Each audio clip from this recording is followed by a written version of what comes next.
Hi dear friends, welcome to Chalkboard Stories. അപ്പോൾ നമ്മുടെ ഇന്നത്തെ ടോപ്പിക് എന്ന് പറയുന്നത് വുമൺ CPO, അതായത് 88/2025 ആണ് ക്വസ്റ്റ്യൻ പേപ്പർ കോഡ് എന്ന് പറയുന്നത്.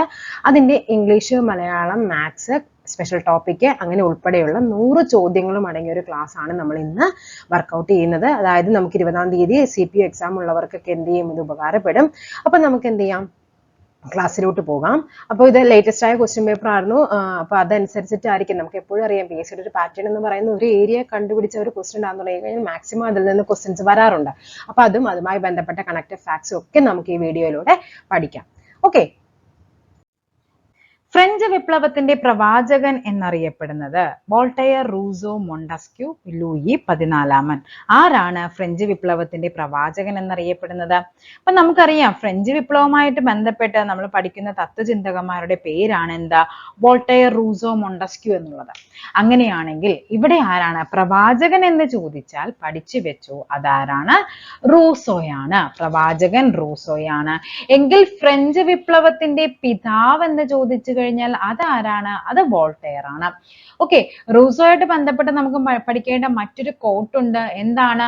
മനുഷ്യൻ സ്വതന്ത്രനായി ജനിക്കുന്നു. മനുഷ്യൻ സ്വതന്ത്രനായി ജനിക്കുന്നു, അവൻ എല്ലായിടത്തും എന്താണ്? ചങ്ങലകളിലാണ് എന്ന് പറയുന്നത് ആരുടെ കോട്ട്സ് ആണ്? റൂസോയുടെ കോട്ടാണ്. പഠിച്ചു വെക്കേണ്ടതാണ്. ഇനി അതേപോലെ തന്നെ ദ സോഷ്യൽ കോൺട്രാക്ട് എന്നുള്ളത് ആരുടെ പുസ്തകമാണ്? റൂസോയുടെ പുസ്തകമാണ്. ഓക്കെ, അതാണ് എന്താ, ഫ്രഞ്ച് വിപ്ലവത്തിന്റെ ബൈബിൾ എന്നറിയപ്പെടുന്നത് സോഷ്യൽ കോൺട്രാക്ട് ആണ്. അതാരാണ് എഴുതിയത്? റൂസോയാണ് എഴുതിയത്. അപ്പൊ വോൾട്ടയർ ആണ് എന്താ, പിതാവ് എന്നറിയപ്പെടുന്നത്. ഇനി മൊണ്ടസ്ക്യൂവിന്റെ പ്രധാനപ്പെട്ട പുസ്തകമാണ് നിയമങ്ങളുടെ അന്തസത്ത, ദ സ്പിരിറ്റ് ഓഫ് ലോ എന്ന് പറയുന്നത്. ഓക്കെ, അപ്പൊ ഇതൊക്കെയാണ് നമുക്ക് ഈ 3 പേരെ പറ്റി പഠിക്കാനുള്ളത്. മെയിൻ ആയിട്ടുള്ള കാര്യങ്ങളാണ് പഠിച്ചു വെച്ചിരിക്കുക. ഓക്കെ, അതേപോലെ തന്നെ എന്താണ്, ഫ്രഞ്ച് വിപ്ലവവുമായി ബന്ധപ്പെട്ട ഒരു മുദ്രാവാക്യം ഉണ്ടായിരുന്നല്ലോ. എന്താണ്? സ്വാതന്ത്ര്യം, സമത്വം, സാഹോദര്യം. ഇത് ഏത് വിപ്ലവവുമായിട്ട് ബന്ധപ്പെട്ടതാണെന്ന് ചോദിക്കാറുണ്ട്. ഏതാണ്? ഫ്രഞ്ച് വിപ്ലവമാണ്. ലിബർട്ടി, ഈക്വാലിറ്റി, ഫ്രറ്റേണിറ്റി എന്നുള്ളത്. ഓക്കെ, അതേപോലെ തന്നെ മൊണ്ടസ്ക്യൂ ആണ് നമ്മുടെ അധികാര വികേന്ദ്രീകരണം, അതായത് എക്സിക്യൂട്ടീവ്, ലെജിസ്ലേറ്റീവ്, ജുഡീഷ്യറി എന്നിങ്ങനെയൊക്കെ തരംതിരിക്കണം എന്നൊക്കെ അഭിപ്രായപ്പെട്ട വ്യക്തിയാണ് ആര്? മൊണ്ടസ്ക്യൂ എന്ന് പറയുന്നത്. ഓക്കെ ആണല്ലോ. നെക്സ്റ്റ് ക്വസ്റ്റ്യനിലേക്ക് പോകാം നമുക്ക്. ഏത് തിരുവിതാംകൂർ രാജാവിന്റെ ഭരണകാലഘട്ടത്താണ് പണ്ടാരപ്പാട്ട് വിളംബരം പുറപ്പെടുവിച്ചെന്നാണ് ചോദിച്ചിരിക്കുന്നത്?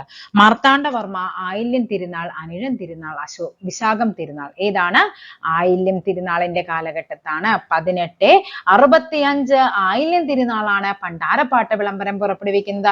ആ സമയത്തെ ദിവാൻ ആയിരുന്നു ആര്? ടി മാധവറാവു ആയിരുന്നു ദിവാൻ എന്ന് പറയുന്നത്. ഓക്കെ ആണല്ലോ. അതേപോലെ തന്നെ എന്താണ് പണ്ടാരപ്പാട്ട് വിളംബരം എന്ന് പറയുന്നത്? പണ്ട് കാലങ്ങളിൽ എന്തായിരുന്നു ഭൂമി എന്ന് പറയുന്നത്? കർഷകന്, തിരുവിതാംകൂർ സർക്കാരിന്റെ കീഴിലുള്ള ഭൂമി എന്ത് ചെയ്യുന്നുണ്ട്? കർഷകർക്ക് പാട്ടത്തിന് കൊടുക്കും. എന്നിട്ട് എന്ത് ചെയ്യും? അവരെന്ത് ചെയ്യും? അതിൽ കൃഷി ചെയ്യും. ഇതിനെയാണ് നമ്മൾ പണ്ടാരവക ഭൂമി എന്ന് പറയുന്നത്. എന്നിട്ട് എന്ത് ചെയ്യും?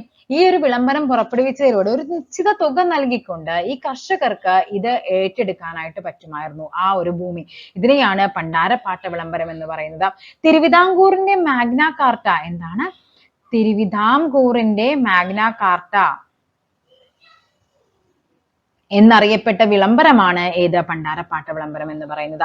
അതേപോലെ തന്നെ മറ്റൊരു വിളംബരമാണ് 1867 ആയില്യം തിരുനാൾ തന്നെ പുറപ്പെടുവിച്ചതാണ് ജന്മി കുടിയാൻ വിളംബരം എന്ന് പറയുന്നത്. ജന്മി കുടിയാൻ വിളംബരം. ഓക്കെ ആണല്ലോ. ഇത് രണ്ടും പഠിച്ചു വെക്കേണ്ടതാണ്. നെക്സ്റ്റ് നോക്കാം. റഷ്യൻ വിപ്ലവം നടന്ന വർഷം ഏതാണ്? റഷ്യൻ വിപ്ലവം 1917 റഷ്യൻ വിപ്ലവം നടന്നത്. റഷ്യൻ വിപ്ലവവുമായി ബന്ധപ്പെട്ടതാണ് എന്താ? ഫെബ്രുവരി വിപ്ലവം നടന്ന മാസം ചോദിക്കാറുണ്ട്. അത് ഫെബ്രുവരി അല്ല, അത് ഏതാണ്? മാർച്ച് ആണ്. നെക്സ്റ്റ് ആണ് നവംബറിലാണ് എന്ത് നടക്കുന്നത്? ഒക്ടോബർ വിപ്ലവം നടക്കുന്നത്. അതായത് അന്നത്തെ ജൂലിയൻ കലണ്ടർ പ്രകാരമാണ് ഈ ഫെബ്രുവരി, മാർച്ച് പറയുന്നത്. ഓക്കെ, പിന്നെന്താണ് നമുക്ക് ഇതുമായിട്ട് ബന്ധപ്പെട്ട് പറയാനുള്ളത്? ഈ വിപ്ലവം, അതായത് ഈ ഒക്ടോബർ വിപ്ലവത്തെ അറിയപ്പെടുന്ന പേരാണ് എന്താ, ബോൾഷെവിക് വിപ്ലവം എന്ന്. ബോൾഷെവിക് വിപ്ലവം, അതായത് പണ്ട് കാലത്ത് എന്തൊക്കെ ഉണ്ടായിരുന്നു, മെൻഷെവിക്കും ഉണ്ടായിരുന്നു, ബോൾഷെവിക്കും ഉണ്ടായിരുന്നു. മെൻഷെവിക്കിന്റെ നേതാവ് എന്ന് പറയുന്നത് ആരായിരുന്നു, അലക്സാണ്ടർ കെറൻസ്കി. ഞാൻ പല ക്ലാസ്സുകളിലും പറഞ്ഞിട്ടുണ്ട്, അലക്സാണ്ടർ ചക്രവർത്തി, അങ്ങനെ കണക്ട് ചെയ്ത് വെക്കുക. അലക്സാണ്ടർ ഒരു മെൻ ആയിരുന്നു, അല്ലെ, ഒരു ഉത്തമ പുരുഷനായിരുന്നു, അങ്ങനെ കണക്ട് ചെയ്ത് വെച്ചാൽ മതി. അപ്പൊ അലക്സാണ്ടർ എന്തായിരുന്നു, അലക്സാണ്ടർ കെറൻസ്കി എന്ന് പറയുന്നത് മെൻഷെവിക് വിപ്ലവമാണ്. ബോൾഷെവിക്കിന്റെ നേതാവാണ് ആര്, ലെനിൻ. ഓക്കെ, ഇനി എന്താണ് നമുക്കിവിടെ അതായത് ഈ വിപ്ലവം നടക്കുമ്പോൾ, റഷ്യയിൽ വിപ്ലവം നടക്കുമ്പോൾ അവിടുത്തെ സർ ചക്രവർത്തി ആരായിരുന്നു, അത് നിക്കോളാസ് രണ്ടാമനായിരുന്നു. അതിനുശേഷം ആര് വരുന്നുണ്ട്, ഈ പറയുന്ന ഫെബ്രുവരി വിപ്ലവത്തിലൂടെ ആര് വരുന്നു, അലക്സാണ്ടർ കെറൻസ്കി. കെറൻസ്കിയാണ് അധികാരത്തിൽ വരുന്നത്.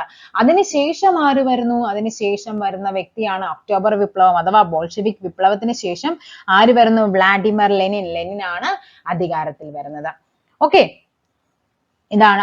എന്നിട്ട് എന്ത് ചെയ്യുന്നുണ്ട്, ഏകദേശം 1924 അദ്ദേഹം 1924 നമ്മളുമായിട്ട് ബന്ധപ്പെട്ട് എന്താണ് 1924 വൈക്കം സത്യാഗ്രഹം. ആ ഒരു 7 വർഷത്തോളം അദ്ദേഹം മരിക്കുന്നത് വരെ ആരായിരുന്നു റഷ്യയുടെ തലവൻ എന്ന് പറയുന്നത്, ഈ പറയുന്ന ലെനിൻ ആയിരുന്നു. ഓക്കെ, അപ്പൊ നമുക്ക് എന്ത് ചെയ്യാം, നെക്സ്റ്റ് ക്വസ്റ്റ്യനിലേക്ക് പോകാം. 1857 വിപ്ലവവുമായി ബന്ധപ്പെട്ട് താഴെ പറയുന്നവയിൽ തെറ്റായ പ്രസ്താവനയാണ് നമുക്ക് വേണ്ടത്. തെറ്റാണ് നമുക്ക് വേണ്ടത്. അതാദ്യം നിങ്ങൾ എന്ത് ചെയ്യുക, ജസ്റ്റ് ഒന്ന് മാർക്ക് ചെയ്ത് വെക്കണം, തെറ്റായ പ്രസ്താവന. 1857 വിപ്ലവം ആദ്യമായി പൊട്ടിപ്പുറപ്പെട്ടത് സൂററ്റിലാണ്. സൂററ്റാണോ? അല്ല, അത് എവിടെയാണ്, മീററ്റിലാണ്. നമ്മൾ പഠിക്കുന്നുണ്ടല്ലോ, യുപിയിലെ മീററ്റിലാണെന്ന് നമ്മൾ വ്യക്തമായിട്ട് പഠിക്കുന്ന ഒരു കാര്യമാണ്. അപ്പൊ എന്താണ് ഫസ്റ്റ് സ്റ്റേറ്റ്മെന്റ് തന്നെ, എന്താണ്, തെറ്റാണ്. എന്നാണ് ഇത് പൊട്ടിപ്പുറപ്പെടുന്ന 1857 മെയ് 10. ഓക്കെ, ഇനി എന്താ പറയാ, ഡൽഹിയിൽ വിപ്ലവത്തിന്റെ നേതാവ് ബഹദൂർ ഷാ സെക്കൻഡ് ആയിരുന്നു. ശരിയാണ്, ബഹദൂർ ഷാ സെക്കൻഡും ഭക്ത് ഖാനുമായിരുന്നു. ഓക്കെ, ഇത് തെറ്റാണ്, ഒന്ന് തെറ്റ്. സോ ഇതെല്ലാം നമുക്ക് മനസ്സിലായി. കാൺപൂരിൽ വിപ്ലവത്തിന്റെ നേതാവ് കൻവർ സിംഗ് ആയിരുന്നു. കാൺപൂരിൽ ആരായിരുന്നു, അവിടെ ഇത് തെറ്റാണ്. ആരൊക്കെയായിരുന്നു, നാനാ സാഹിബും താന്തിയ തോപ്പിയുമായിരുന്നു. കൻവർ സിംഗ് എവിടെയായിരുന്നു, കൻവർ സിംഗ് അത് നമ്മുടെ ബീഹാർ ജഗദീഷ്പൂർ ആയിരുന്നു. അപ്പൊ ഇതും തെറ്റാണ്. അവധിലും ലക്നൌവിലും വിപ്ലവത്തിന് നേർനിളിച്ചത് ബീഗം ഹസ്രത്ത് മഹലാണ്. അതവിടെ എന്താണ്, ശരിയാണ്. ഝാൻസിയിൽ ആരായിരുന്നു, റാണി ലക്ഷ്മിബായി ആണ്. ഓക്കെ ആണല്ലോ. അപ്പൊ എന്താണ് ഇത്, 1ഉം 3ഉമാണ് തെറ്റ്. ഓപ്ഷൻ സി ആണ് ആൻസർ ആയിട്ട് വരേണ്ടത്. സൈനിക സഹായ വ്യവസ്ഥ നടപ്പിലാക്കിയത് ആര്, ലിട്ടൺ, വെല്ലസ്ലി, ഡൽഹൌസി, കോൺവാലിസ്. ആരാണ് സൈനിക സഹായ വ്യവസ്ഥ, സബ്സിഡറി അലയൻസ്, ആരാണ് തുടങ്ങിയത്, അത് വെല്ലസ്ലി പ്രഭു ആയിരുന്നു. വെല്ലസ്ലി. ഓക്കെ, അപ്പൊ ഇവിടെ എന്താ നമുക്ക് പഠിക്കാനുള്ളത്, എന്താണ് സൈനിക സഹായ വ്യവസ്ഥ എന്ന് പറയുന്നത്. അതായത് നമുക്ക് ഒരു നമ്മുടെ നാട്ടുരാജ്യങ്ങളിൽ എന്തുണ്ടായിരുന്നു, അല്ലെ, ഈ നാട്ടുരാജ്യങ്ങളിൽ ബ്രിട്ടീഷുകാര് അവരുടെ ഈ ഒരു സൈനിക സഹായ വ്യവസ്ഥയിൽ ഒപ്പുവെച്ചു കഴിഞ്ഞാൽ അവർക്ക് എന്താണ്, ഒരു സ്വന്തമായിട്ടൊരു സൈന്യത്തെ പിന്നെ നിലനിർത്താൻ പറ്റില്ല. പകരം നമ്മുടെ ഒരു രാജ്യത്ത് അവിടെ എന്ത് ചെയ്യണം, ഒരു ബ്രിട്ടീഷുകാരുടെ ഒരു സൈന്യം, ഒരു group of peoples, group of army എന്ത് ചെയ്യുന്നുണ്ട്, അവിടെ വന്ന് എന്ത് ചെയ്യും, സെറ്റിൽ ആകും. എന്നിട്ട് ഇവിടുത്തെ രാജാവുണ്ടല്ലോ, ഈ രാജാവാണ് എന്ത് ചെയ്യേണ്ടത്, ഇവരുടെ സകല ചെലവും ഈ രാജാവ് വഹിക്കണം. ഈ രാജാവിന്റെ കൊട്ടാരത്തില് ഇവരെന്ത് ചെയ്യുന്നുണ്ട്, ഒരു ബ്രിട്ടീഷിന്റെ ഒരു പ്രതിനിധിയെയും കൂടി അവിടെ എന്ത് ചെയ്യുന്നുണ്ട്, അവിടെ താമസിപ്പിക്കും. ഓക്കെ, എന്നിട്ട് എന്താ ചെയ്യേണ്ടത്, ഇവിടെ ഇവര് ഫുൾ ചെലവും കാര്യങ്ങളും എല്ലാം, ഈ ബ്രിട്ടീഷുകാരുടെ ഫുൾ ചെലവും കാര്യങ്ങളെല്ലാം ഈ രാജാവ് വഹിക്കണം. അതേപോലെ തന്നെ മറ്റൊരു യൂറോപ്യൻ ശക്തികളുമായിട്ട് ഒരു ബന്ധത്തിനോ അല്ലെങ്കിൽ ഒന്നിനും എന്ത് ചെയ്യാൻ പാടില്ല, ഈ രാജാക്കന്മാര് ചെയ്യാൻ പാടില്ല. അതായിരുന്നു സൈനിക സഹായ വ്യവസ്ഥ എന്ന് പറയുന്നത്. അതേപോലെ തന്നെ ഈ ഒരു നാട്ടില് എന്താണ്, ആദ്യമൊക്കെ രാജാക്കന്മാര് വിചാരിക്കുന്നത് എന്താണ്, പെട്ടെന്നൊരു മറ്റൊരു അറ്റാക്ക് വന്നു കഴിഞ്ഞാൽ ഇവരുടെ എക്യുപ്മെന്റ്സ് ഒക്കെ ഉപയോഗിച്ച് ഇവർ നമ്മളെ ഹെൽപ്പ് ചെയ്യും. പക്ഷെ പിന്നീട് പോകെയാണ് ഇവർക്ക് എന്ത് മനസ്സിലാകുന്നത്, അതിലെ ഒരു ചതി, അല്ലെ, അത് മനസ്സിലാകുന്ന കാര്യം, ഒരു രാജ്യത്തിന്റെ ഏറ്റവും പവർഫുൾ എന്ന് പറയുന്നത് അവരുടെ ആർമി ആയിരിക്കും. ആ ആർമിയെ കൺട്രോൾ ചെയ്യുന്ന മറ്റൊരു രാജ്യമാണെങ്കിൽ ആ രാജ്യം എന്ത് ചെയ്യുന്നുണ്ട്, പതിയെ അത് നിന്നു പോകും. ഓക്കെ, അപ്പൊ ഈ സബ്സിഡറി അലയൻസ് അഥവാ സൈനിക സഹായ വ്യവസ്ഥയിൽ ഒപ്പുവെച്ച ആദ്യ നാട്ടുരാജ്യം ചോദിച്ചു കഴിഞ്ഞാൽ അത് ഏതാണ്, അത് ഹൈദരാബാദ് ആണ്. ഹൈദരാബാദിലെ നൈസാം ആയിരുന്നു എന്ത് ചെയ്യുന്നത്, ഈ സബ്സിഡറി അലയൻസിൽ ആദ്യമായിട്ട് ഒപ്പുവെക്കുന്നത്. ഓക്കെ, നെക്സ്റ്റ് ക്വസ്റ്റ്യൻ നോക്കാം നമുക്ക്. കേരളത്തിന്റെ ഏത് ചരിത്ര സംഭവത്തിന്റെ 100ാം വാർഷികമാണ് 2024 ആഘോഷിക്കുന്നത്. നമുക്ക് എന്ത് ചെയ്യണം, ഇതിന്റെ എല്ലാത്തിന്റെയും എന്താണ് നമുക്ക് വർഷം വേണം അല്ലെ. ക്ഷേത്രപ്രവേശന വിളംബരം എന്നാണ് ക്ഷേത്രപ്രവേശന വിളംബരം നടന്നത്? ഈ എല്ലാ വർഷവും അറിഞ്ഞു കഴിഞ്ഞാൽ എളുപ്പത്തിൽ നമുക്ക് കണ്ടുപിടിച്ചൂടെ? എന്നാണ് ക്ഷേത്രപ്രവേശന വിളംബരം? അത് 1900 ഏതായിരുന്നു വർഷം എന്ന് പറയുന്നത്? 1936 നവംബർ 12-നാണ് ക്ഷേത്രപ്രവേശന വിളംബരം. ആരാണ് പുറപ്പെടുവിച്ചത്? ശ്രീ ചിത്തിര തിരുനാൾ മഹാരാജാവായിരുന്നു ക്ഷേത്രപ്രവേശന വിളംബരം പുറപ്പെടുവിക്കുന്നത്. ഓക്കെ, അങ്ങനെയാണെങ്കിൽ ഗുരുവായൂർ സത്യാഗ്രഹം എന്നാണ്? 1931-ലാണ് ഗുരുവായൂർ സത്യാഗ്രഹം. 1931 നവംബർ 1-ലാണ്. ഓക്കെ ആണല്ലോ. അതേപോലെ കയ്യൂർ സമരം എന്നാണ്? 1941-ആണ്. വൈക്കം സത്യാഗ്രഹം 1924. ഓക്കെ, അപ്പൊ 1924 തുടങ്ങിക്കഴിഞ്ഞാൽ 2024 വന്നാലല്ലേ 100 വർഷമാകുള്ളൂ. സോ ആൻസർ ഏതാണ്? ഓപ്ഷൻ ഡി ആണ് ആൻസർ ആയിട്ട് വരേണ്ടത്. അപ്പൊ നമുക്ക് വൈക്കം സത്യാഗ്രഹം നോക്കിയാലോ. 1924 മുതൽ എന്നാണ്? മാർച്ച് 30-ന് ആരംഭിച്ചിട്ട് 1925 നവംബർ 23-ന് അവസാനിക്കുന്നു. അതാണ് എന്തെന്ന് പറയുന്നത്? വൈക്കം സത്യാഗ്രഹം. 603 ദിവസങ്ങളാണ് വൈക്കം സത്യാഗ്രഹം. വൈക്കം എന്താണ്? വൈക്കം അമ്പലത്തിന്റെ ചുറ്റുവട്ടത്തുകൂടി എന്ത് ചെയ്യണം? ആ ഒരു നടപ്പാതയിലൂടെ താഴ്ന്ന ജാതിക്കാർക്ക് നടക്കാനുള്ള സ്വാതന്ത്ര്യം വേണമെന്ന് ആരോപിച്ചുകൊണ്ടാണ് എന്ത് നടത്തുന്നത്? വൈക്കം സത്യാഗ്രഹം. ഈ വൈക്കം സത്യാഗ്രഹത്തിന്റെ ഭാഗമായിട്ടാണ് 1925-ൽ ഗാന്ധിജി എവിടെ വരുന്നത്? കേരളത്തിലെത്തുന്നത്. ഓക്കെ, അതേപോലെ നമുക്കറിയാം 5 തവണയാണ് ഗാന്ധിജി കേരളം വിസിറ്റ് ചെയ്തിരിക്കുന്നത് അല്ല. 1925-ലാണ് എന്ത്? വൈക്കത്തേക്ക് വരുന്നത്. ഓക്കെ ആണല്ലോ. അതേപോലെ തന്നെ ഇതിന്റെ പ്രധാന നേതാക്കൾ ആരൊക്കെയായിരുന്നു? ഒന്നാമത്തെ ആളാണ് T K Madhavan. T K Madhavan ഉണ്ട്. അദ്ദേഹമാണ് സമരത്തിന്റെ ബുദ്ധി കേന്ദ്രം എന്നറിയപ്പെട്ടു. പിന്നെ ആരുണ്ട്? കെ പി കേശവമേനോനുണ്ട്. പിന്നെ ആരുണ്ട്? കെ കേളപ്പനുണ്ട്. കെ കേളപ്പൻ. അതേപോലെ മന്നത്ത് പത്മനാഭൻ. വൈക്കം സത്യാഗ്രഹത്തോട് അനുഭാവം പ്രകടിപ്പിച്ചാണ് അദ്ദേഹം എന്ത് നടത്തുന്നത്? സവർണ ജാഥ നടത്തുന്നത്. ഓക്കെ, മന്നത്ത് പത്മനാഭനുണ്ട്. George Joseph. ഇതൊക്കെയാണ് വൈക്കം സത്യാഗ്രഹത്തിന്റെ പ്രധാന നേതാക്കൾ എന്ന് പറയുന്നത്. 2009 ഡിസംബറിൽ Nepal government cabinet meeting Everest base ക്യാമ്പിൽ വെച്ച് കൂടിയത് ഏത് വിഷയവുമായി ബന്ധപ്പെട്ട് ചർച്ച ചെയ്യാനായിരുന്നു? ഏത് വിഷയമാണ്? അയൽപക്ക രാജ്യങ്ങളുമായുള്ള അതിർത്തി തർക്കമാണോ? എവറസ്റ്റിലെ മാലിന്യ സംസ്കരണം, കാലാവസ്ഥാ വ്യതിയാനങ്ങളും ഹിമാനികളുടെ ഉരുകലും. ഓക്കെ, ഏതാണ് ആൻസർ? Option C. 3 മാത്രമാണ് എന്ത് ശരിയായിട്ട് വരേണ്ടത്. അതായത് അങ്ങനെ ഉരുകി കഴിഞ്ഞു കഴിഞ്ഞാൽ, ഹിമാനി ഉരുകി കഴിഞ്ഞു കഴിഞ്ഞാൽ ഏറ്റവും കൂടുതൽ ബാധിക്കുന്നത് ആരെയായിരിക്കും? ഈ പറയുന്ന നേപ്പാളിനെയൊക്കെ ആയിരിക്കും അല്ലെ. അപ്പൊ എന്താണ്? അതുകൊണ്ട് ലോക ശ്രദ്ധ പിടിച്ചു പറ്റാൻ വേണ്ടിയിട്ടാണ് എന്ത് ചെയ്യുന്നത്? ഇങ്ങനെ ഒരു ഉച്ചകോടി അവർ എന്ത് ചെയ്യുന്നുണ്ട്? നടത്തുന്നത്. ഓക്കെ, അങ്ങനെ ഒരു ക്യാബിനറ്റ് യോഗം ഈ പറയുന്ന ബേസ് ക്യാമ്പിൽ നടത്തുന്നത്. അതേപോലെ തന്നെ ഈ ഒരേ കാരണം കൊണ്ട് തന്നെ, അതായത് ഈ പറയുന്ന എവറസ്റ്റിന്റെ കാലാവസ്ഥാ വ്യതിയാനവും ഹിമാനികളുടെ ഉരുകലും കാരണം തന്നെ അതേ വിഷയത്തെ ബന്ധപ്പെട്ട് മറ്റൊരു ക്യാബിനറ്റ് യോഗം എവിടെ നടന്നു? കടലിനടിയിൽ നടക്കുന്നുണ്ട്. അതാരാണ് നടത്തിയത്? അത് മാലിദ്വീപ് ആയിരുന്നു. മാലിദ്വീപ് കടലിനടിയിൽ. അത് ഏത് വർഷമാണ്? 2009 ഒക്ടോബറിൽ കടലിനടിയിൽ നടത്തും. അതേ കാര്യം കൊണ്ട് തന്നെയാണ് ഡിസംബർ വന്നപ്പോൾ നേപ്പാൾ, അതായത് ഇങ്ങനെ ഹിമാലയത്തിലെ മഞ്ഞുപാളികളൊക്കെ ഇങ്ങനെ എന്ത് ചെയ്യുന്നുണ്ട്? കാലാവസ്ഥാ വ്യതിയാനം സംഭവിക്കുമ്പോൾ സ്വാഭാവികമായിട്ടും എന്ത് വരും? ചൂട് കൂടും. ആഗോളതാപനം വരും. ആഗോളതാപനം വരുമ്പോൾ മഞ്ഞ് ഉരുകാൻ തുടങ്ങും. ഇങ്ങനെ വന്നു കഴിഞ്ഞാൽ ഏറ്റവും കൂടുതൽ ബാധിക്കുന്നത് ഈ പറയുന്ന നേപ്പാളിനെയൊക്കെയാണ്. അത് മറ്റു ലോക നേതാക്കളെയും മറ്റു അറിയിക്കാൻ വേണ്ടിയിട്ടാണ് ഇവർ എന്ത് ചെയ്യുന്നത്? ഇങ്ങനെ ഒരു എവറസ്റ്റിന്റെ ബേസ് ക്യാമ്പിൽ ക്യാബിനറ്റ് ചേരുന്നത്. ആ സമയത്ത് അവരുടെ പ്രധാനമന്ത്രി എന്ന് പറയുന്ന ആരായിരുന്നു? മാധവ് കുമാർ ആണ്. മാധവ് കുമാർ. ഓക്കെ, അതായത് ഓക്സിജൻ സിലിണ്ടർ ഒക്കെ ധരിച്ചു വെച്ചിട്ടാണ് അവർ എന്ത് ചെയ്യുന്നത്? ക്യാബിനറ്റ് യോഗം കൂടുന്നത്. ഓക്കെ ആണല്ലോ. നെക്സ്റ്റ് നോക്കാം. ലോകത്തിന്റെ ധാന്യപ്പുര. അപ്പൊ പഠിച്ചു വെച്ചോ. ലോകത്തിന്റെ ധാന്യപ്പുര എന്നറിയപ്പെടുന്ന പുൽമേട് എന്ന് ചോദിക്കും. എന്താണ്? പ്രയറീസ്. അപ്പൊ ലോകത്തിന്റെ ധാന്യപ്പുര എന്നറിയപ്പെടുന്ന പ്രയറീസ് സ്ഥിതി ചെയ്യുന്നത് എവിടെ? പ്രയറീസ് എന്ന് പറയുന്നത് വടക്കേ അമേരിക്കയിലാണ്. വടക്കേ അമേരിക്കയിൽ വരുന്നത് ഏതൊക്കെയാണ്? കാനഡയുണ്ട്, അമേരിക്കയുണ്ട്. അപ്പൊ ഏതാണ്? Option A. 2 മാത്രമാണ് ഇവിടെ ശരി എന്ന് പറയുന്നത്. ഓക്കെ, അതേപോലെ ഇവിടെ ഏറ്റവും കൂടുതലായിട്ട് കൃഷി ചെയ്യുന്ന എന്താണ്? ഗോതമ്പാണ്. ഇനി അതേപോലെ തന്നെ മെയിൻ ആയിട്ടുള്ള മറ്റൊരു പുൽമേട് ഗ്രാസ് ലാൻഡ് ആണ് എന്ത്? പാമ്പാസ് എന്ന് പറയുന്നത്. പാമ്പാസ്. ഓക്കെ, അതെവിടെയാണ്? അത് നമ്മുടെ നോർത്ത് അമേരിക്കയിലാണ്, അതായത് അർജന്റീനയിലാണ് പാമ്പാസ് വരുന്നത്. പിന്നെ വരുന്നതാണ് സ്റ്റെപ്പിസ് എന്ന് പറയുന്നത്. സ്റ്റെപ്പിസ് നമ്മുടെ ചെവിയിലല്ല, സ്റ്റെപ്പിസ്. ഓക്കെ, എന്താണ് സ്റ്റെപ്പിസ്? നമ്മുടെ ചെവിയിലുള്ളിലെ എല്ലാണ് അല്ലെ. ഏറ്റവും ചെറിയ അസ്ഥി ഏതെന്ന് ചോദിച്ചാൽ നമ്മൾ പഠിക്കുന്നുണ്ട്, സ്റ്റെപ്പിസ് ആണെന്നുള്ളത്. അതെവിടെയാണ് സ്റ്റെപ്പിസ് എന്ന് പറയുന്ന പുൽമേട്? യുറേഷ്യ. ഏതൊക്കെ രാജ്യങ്ങളിലായിരിക്കും? യൂറോപ്പിലും ഏഷ്യയിലുമായിട്ട് വ്യാപിച്ചു കിടക്കുകയാണ്. ഓക്കെ, നെക്സ്റ്റ് വരുന്നത് വെൽഡ് ആണ്. വെൽഡ്. ഓക്കെ, അതെവിടെയാണ്? ദക്ഷിണാഫ്രിക്കയിലാണ്. ഇത് നമ്മൾ ടെക്സ്റ്റ് ബുക്കിൽ പറയുന്നതാണ്, എസ് ടെക്സ്റ്റ് ബുക്കിൽ പറയുന്ന 4 പുൽമേടുകളാണിത്. നെക്സ്റ്റ് നോക്കാം. ന്യൂഡൽഹിയിൽ 2023 കൂടിയ G20 കൂട്ടായ്മയുടെ പ്രധാന മുദ്രാവാക്യം എന്താണ്? പഠിച്ചു വെച്ചോ. G20 2023 ഒരു ഭൂമി, ഒരു കുടുംബം, ഒരു ഭാവി. എന്താണ്? വസുദൈവ കുടുംബകം. നമ്മൾ അങ്ങനെ തന്നെയാണ് പഠിക്കുന്നത്. One earth, one family, one future. ഇത് തിരിച്ചു മറിച്ചൊക്കെ ആ സമയത്ത് പരീക്ഷകൾ റിപ്പീറ്റഡ് ആയിരുന്നു. ഇത് നമ്മൾ 2025 ചോദിച്ച ക്വസ്റ്റ്യൻ ആണ്. സോ നമുക്ക് ഇപ്പോഴും ചോദിക്കാൻ ചാൻസ് ഉണ്ട്. അതേപോലെ നിങ്ങൾ പഠിച്ചു വെച്ചോ. 2023 അതിന്റെ അധ്യക്ഷ സ്ഥാനം വഹിച്ചത് ഇന്ത്യ ആയിരുന്നു. ഓക്കെ, 2024 അത് എവിടെയായിരുന്നു? 2024 ബ്രസീലാണ്, ബ്രസീൽ. ഓക്കെ, 2025 G20 ഉച്ചകോടി എന്ന് പറയുന്നത് സൗത്ത് ആഫ്രിക്കയാണ്, സൗത്ത് ആഫ്രിക്ക. അങ്ങനെ ഈ പറയുന്ന G20 എന്ന് പറയുമ്പോൾ എന്താണ്? ഗ്രൂപ്പ് ഓഫ് 20, 20 രാജ്യങ്ങളുടെ കൂട്ടായ്മയാണ്. അതിലേക്ക് 55ഓളം രാജ്യങ്ങളുള്ള ആഫ്രിക്കൻ യൂണിയനെ ഇവരെന്ത് ചെയ്യുന്നുണ്ട്?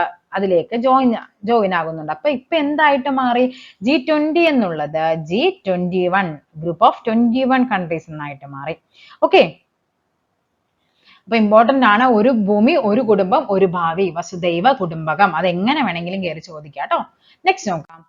ഇന്ത്യ വിഭജനത്തെ അടിസ്ഥാനമാക്കി പമേല റോക്സ് സംവിധാനം ചെയ്ത ചലച്ചിത്രമാണ് പഠിച്ചു വെച്ചോ train to Pakistan. Train to Pakistan എന്താണ്? പമേല റോക്സ് സംവിധാനം ചെയ്ത സിനിമയാണ് ട്രെയിൻ ടു പാകിസ്ഥാൻ എന്ന് പറയുന്നത്. ഓക്കെ, അപ്പൊ ചോദിക്കുന്നത് പമേല റോക്സ് ആണെങ്കിൽ ട്രെയിൻ ടു പാകിസ്ഥാൻ. അതേപോലെ ഈ തമസ് എന്ന് പറയുന്നതും എന്താണ്? വിഭജനത്തെ തന്നെ ബന്ധപ്പെട്ടതാണ്. അതാരാണ്? അത് ഗോവിന്ദ് നിഹലാനി സംവിധാനം ചെയ്ത ഒരു പരമ്പരയായിരുന്നു, അല്ലെങ്കിൽ സിനിമ എന്ന് തന്നെ പറയാം. എന്താണ് തമസ് എന്ന് പറയുന്നത്? ഓക്കെ, ഇനി എന്താണ്? മേഘാദക്കധാര. മേഘാദക്കധാര എന്താണ്? അതാരാണ്? ഋതിക് ഘണ്ടക്കിൻ്റെതാണ്, ഋതിക് ഘണ്ടക്. ഓക്കെ, അതെന്തിനെ ബേസ് ചെയ്തിട്ടുള്ളതാണ്? അതും ഒരു വിഭജനത്തിന്റെ കഥയാണ്. പക്ഷെ എന്ത് വിഭജനം?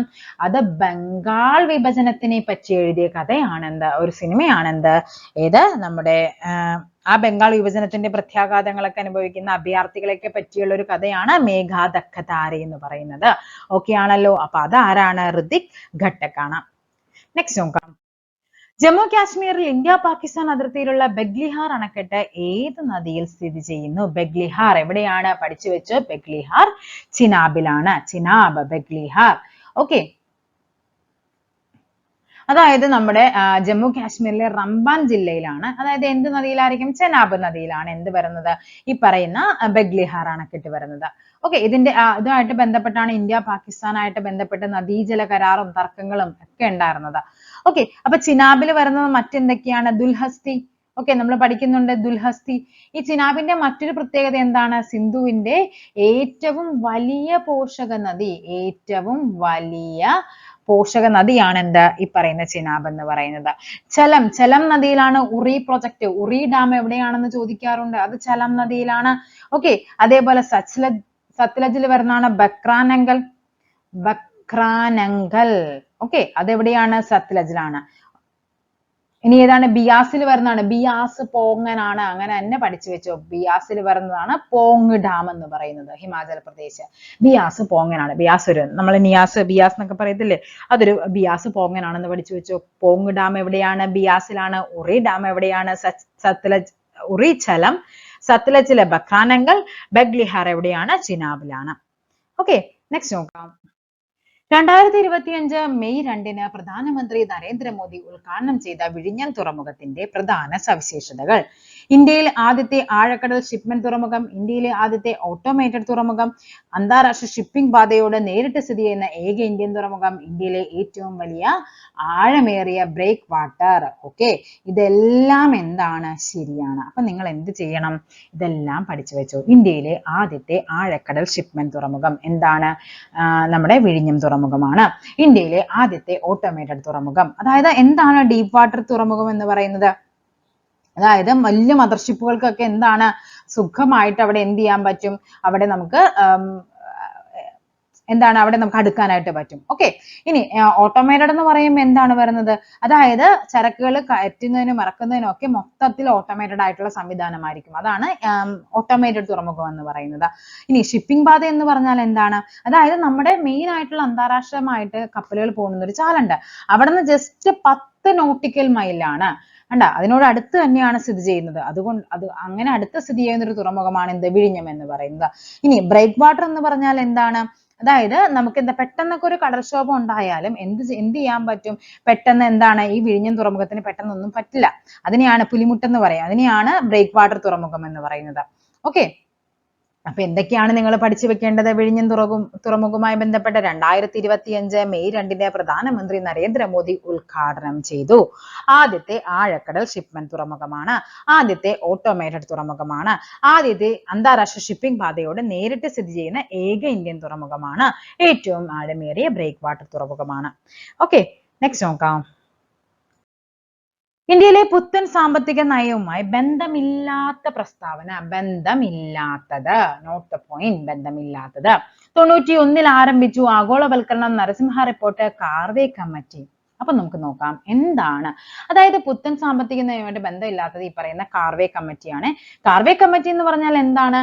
നമ്മുടെ ചെറുകിട ചെറുകിട വ്യവസായങ്ങളുടെ വളർച്ചയുമായിട്ട് ബന്ധപ്പെട്ട് ഇന്ത്യ ഗവൺമെന്റ് രൂപീകരിച്ച ഒരു കമ്മിറ്റിയാണ്. 1955 അതുമായിട്ട് ബന്ധപ്പെട്ട് നിർമ്മിച്ച ഒരു കമ്മിറ്റിയാണ് കാർവേ കമ്മിറ്റി എന്ന് പറയുന്നത്. അപ്പൊ ആൻസർ ഓപ്ഷൻ ഡി ആണ്. 4 മാത്രമാണ്. അപ്പൊ നമുക്ക് പഠിക്കാം. 91 ആരാണ് പുത്തൻ സാമ്പത്തിക നയം? നമ്മുടെ PV നരസിംഹറാവു. ആരാണ്? PV നരസിംഹറാവുവിന്റെ കാലഘട്ടത്താണ് എന്ത്? നരസിംഹറാവുവിന്റെ കാലഘട്ടത്താണ് ഈ പറയുന്ന പുത്തൻ സാമ്പത്തിക നയം. ആ സമയത്തെ ധനമന്ത്രി ആരായിരുന്നു? പരീക്ഷയ്ക്ക് ചോദിക്കാറുള്ളതാണ്. മൻമോഹൻ സിംഗ് ആയിരുന്നു ആ സമയത്തെ ധനമന്ത്രി. രണ്ടും പരീക്ഷയ്ക്ക് റിപ്പീറ്റഡ് ആയിട്ട് ചോദിച്ചിട്ട് ഈ പുത്തൻ സാമ്പത്തിക നയവുമായിട്ട് ബന്ധപ്പെട്ട് മാത്രം ചോദിച്ചിരിക്കുന്ന ക്വസ്റ്റ്യൻസ് ആയിട്ട് നമ്മളൊരു PYQ ചെയ്തിട്ടുണ്ടായിരുന്നു. ഓക്കെ, അതിൽ ഏറ്റവും കൂടുതൽ വന്ന ക്വസ്റ്റ്യൻ ഇതായിരുന്നു. പുത്തൻ സാമ്പത്തിക നയവുമായി ബന്ധപ്പെട്ട പുത്തൻ സാമ്പത്തിക നയം നടപ്പിലാക്കുമ്പോഴുള്ള പ്രധാനമന്ത്രി ആര്, ധനമന്ത്രി ആരെന്നുള്ളത്. ഓക്കെ, ഇതുമായിട്ട് ബന്ധപ്പെട്ട ഒരു വേർഡ് ആണ് LPG. നമ്മുടെ ലിക്വിഡ് പെട്രോളിയം ഗ്യാസ് അല്ല. എന്താണ് LPG? ഉദാരവൽക്കരണം, ലിബറലൈസേഷൻ, ഉദാരവൽക്കരണം. ഓക്കെ, പിന്നെ എന്താണ്? പ്രൈവറ്റൈസേഷൻ. എന്താണത്? സ്വകാര്യവൽക്കരണം. പിന്നെന്താണ്? ഗ്ലോബലൈസേഷൻ, ആഗോളവൽക്കരണം. ആഗോളവൽക്കരണം, ഇതാണ് LPG എന്ന് പറയുന്നത്. ഓക്കെ, അതുമായിട്ട് ബന്ധപ്പെട്ട് ഇനി നരസിംഹ കമ്മിറ്റി എന്ന് പറയുന്നത് ആ സമയത്ത് ഉണ്ടായ, അതായത് ഈ ഒരു പ്രോസസ്സ് നടത്തി കഴിഞ്ഞു കഴിഞ്ഞാൽ ബാങ്കിങ് മേഖലയ്ക്ക് എന്ത് സംഭവിക്കും? ഒത്തിരി മാറ്റങ്ങൾ വരും. അതുമായിട്ട് ബന്ധപ്പെട്ട് നിർമ്മിച്ചത്, അതായത് പുത്തൻ സാമ്പത്തിക നയത്തിന്റെ ഭാഗമായി ബാങ്കിങ് മേഖലയിൽ ഉണ്ടാകുന്ന അഴിച്ചുപണികളൊക്കെ ആയിട്ട് ബന്ധപ്പെട്ട് നടത്തിയ കമ്മിറ്റിയാണ് എന്ത്? നരസിംഹം കമ്മിറ്റി എന്ന് പറയുന്നത്. ഓക്കെ ആണല്ലോ. അപ്പൊ ഇത് മൂന്നും എന്താണ്? നരസിംഹം കമ്മിറ്റി, ആഗോളവൽക്കരണം 91 ആരംഭിച്ചു. ഇതെല്ലാം പുത്തൻ സാമ്പത്തിക നയവുമായി ബന്ധപ്പെട്ടതാണ്. കാർവേ കമ്മിറ്റി എന്താണ്? ചെറുകിട വ്യവസായങ്ങളുടെ വളർച്ചയുമായി ബന്ധപ്പെട്ട് 1955 ഇന്ത്യ ഗവൺമെന്റ് രൂപീകരിച്ചതാണ്. നെക്സ്റ്റ് നോക്കാം. ട്രിറ്റിക്കം ഈസ്റ്റിവം ഏതിന്റെ ശാസ്ത്രീയ നാമമാണ്? ട്രിറ്റിക്കം ഈസ്റ്റിവം എന്താണ്?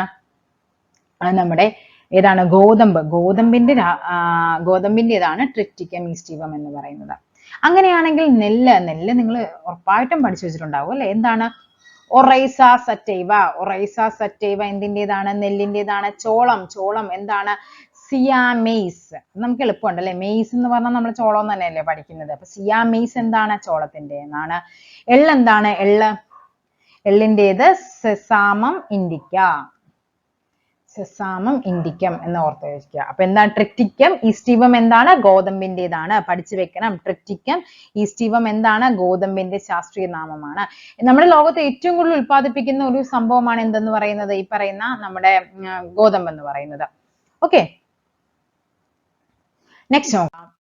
റിസർവ് ബാങ്ക് ഓഫ് ഇന്ത്യയെ കുറിച്ച് താഴെ തന്നിരിക്കുന്നവയിൽ ശരിയായവ. 1935 സ്ഥാപിതമായി ബാങ്കുകളുടെ ബാങ്ക്, ആസ്ഥാനം മുംബൈ, ധനനയം നിയന്ത്രിക്കുന്നു. എന്താണ്?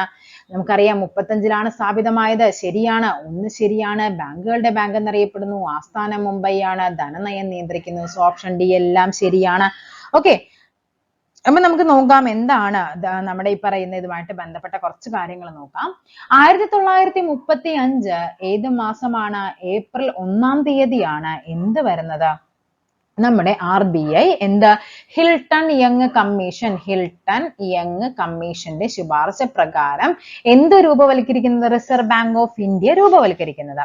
ഓക്കെ, ഇനി ഈ പറയുന്ന 35 രൂപീകരിച്ചെങ്കിലും 1949 ജനുവരി 1-നാണ് ഇത് എന്ത് ചെയ്യുന്നത്? ദേശസാൽക്കരിക്കുന്നത്, നാഷണലൈസ് ചെയ്യുന്നത് 49 ജനുവരി 1-നാണ്. ഇതിന്റെ ആസ്ഥാനം എവിടെയാണ്? ഇതിന്റെ ആസ്ഥാനം ആദ്യം കൊൽക്കത്തയായിരുന്നു. ഓക്കെ, ആദ്യം കൊൽക്കത്തയായിരുന്നു, പിന്നീട് അത് എങ്ങോട്ടേക്ക് മാറ്റുന്നുണ്ട്? മുംബൈയിലേക്ക് മാറ്റുന്നു. അപ്പൊ നിലവിൽ ആസ്ഥാനം ചോദിച്ചു കഴിഞ്ഞാൽ അത് എവിടെയാണ്? മുംബൈ ആണ്. ഓക്കെ, ഇതിനെയാണ് ബാങ്കുകളുടെ ബാങ്ക് എന്നറിയപ്പെടുന്നത് അല്ലെ. എല്ലാ ബാങ്കുകളെയും നിയന്ത്രിക്കുന്നത് ആരാണ്? ഈ പറയുന്ന നമ്മുടെ റിസർവ് ബാങ്ക് ആണ്. ഓക്കെ, അതേപോലെ തന്നെ നമ്മുടെ നോട്ടുകളെല്ലാം അച്ചടിക്കുന്ന എവിടെയാണ്? ഒരു രൂപ നോട്ട് ഒഴികെ, ഒരു രൂപ നോട്ട് എവിടെയാണ്? അത് നമ്മുടെ കേന്ദ്ര ധനകാര്യ മന്ത്രാലയത്തിലാണ്. കേന്ദ്ര ധനകാര്യ മന്ത്രാലയം. ഒരു രൂപ നോട്ട് ഒഴികെ ബാക്കി എല്ലാ നോട്ടുകളും അച്ചടിക്കുന്നത് ആരാണ്? എവിടെയാണെന്ന് ചോദിച്ചാൽ പഠിച്ചു വെക്കുക, അത് നമ്മുടെ റിസർവ് ബാങ്ക് ഓഫ് ഇന്ത്യയിലാണ്. ആദ്യത്തെ ഗവർണർ ചോദിച്ചു കഴിഞ്ഞാൽ അത് ആരാണ്? അത് ഓസ്ബോൺ സ്മിത്ത് ആണ്. ഓസ്ബോൺ സ്മിത്ത് ആദ്യ ഗവർണർ. ഓക്കെ, ഇനി ആദ്യത്തെ ഇന്ത്യക്കാരനായ ഗവർണർ ചോദിച്ചു കഴിഞ്ഞാൽ അത് ആരാണ്? അത് ദേശ്മുഖ്. ആരാണ്? CD ദേശ്മുഖ് എന്ന് പറയും. ഇനി നിലവിലെ ഗവർണർ, നിങ്ങൾ ഇപ്പൊ കാണുന്നവർക്ക് മാറ്റം ഉണ്ടാകും ചിലപ്പോൾ, അതുകൊണ്ട് ഞാൻ പറയുന്നില്ല.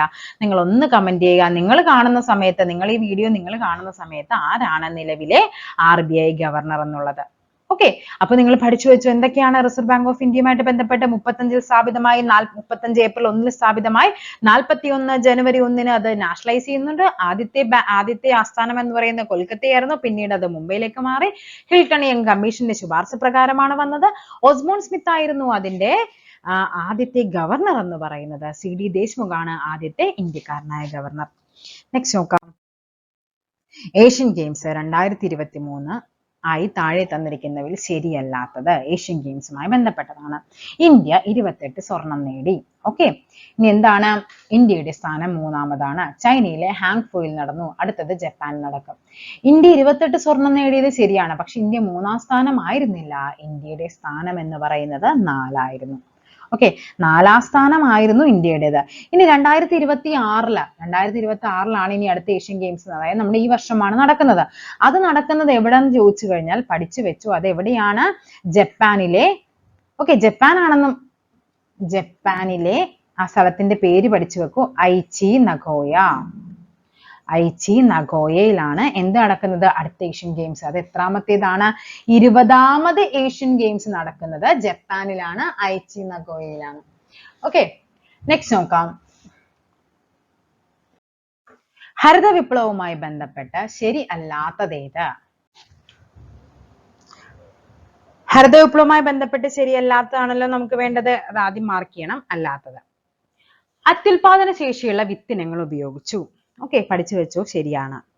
1980 കാലഘട്ടത്തിൽ ആരംഭിച്ചു. തെറ്റാണ്. 80-ലല്ല ആരംഭിക്കുന്നത്, 1960 കാലഘട്ടങ്ങളിലാണ്. അതായത് 1966, 67 സമയത്താണ് എന്ത് വരുന്നത്? നമ്മുടെ ഹരിത വിപ്ലവം ആരംഭിക്കുന്നത്. ഓക്കെ, ഇനി എന്താണ്?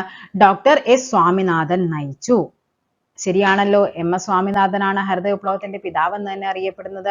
അപ്പൊ MS സ്വാമിനാഥനാണ്. അടുത്ത ഏതാണ്? രാസവളം കീടനാശിനി ഉപയോഗം വർദ്ധിച്ചു.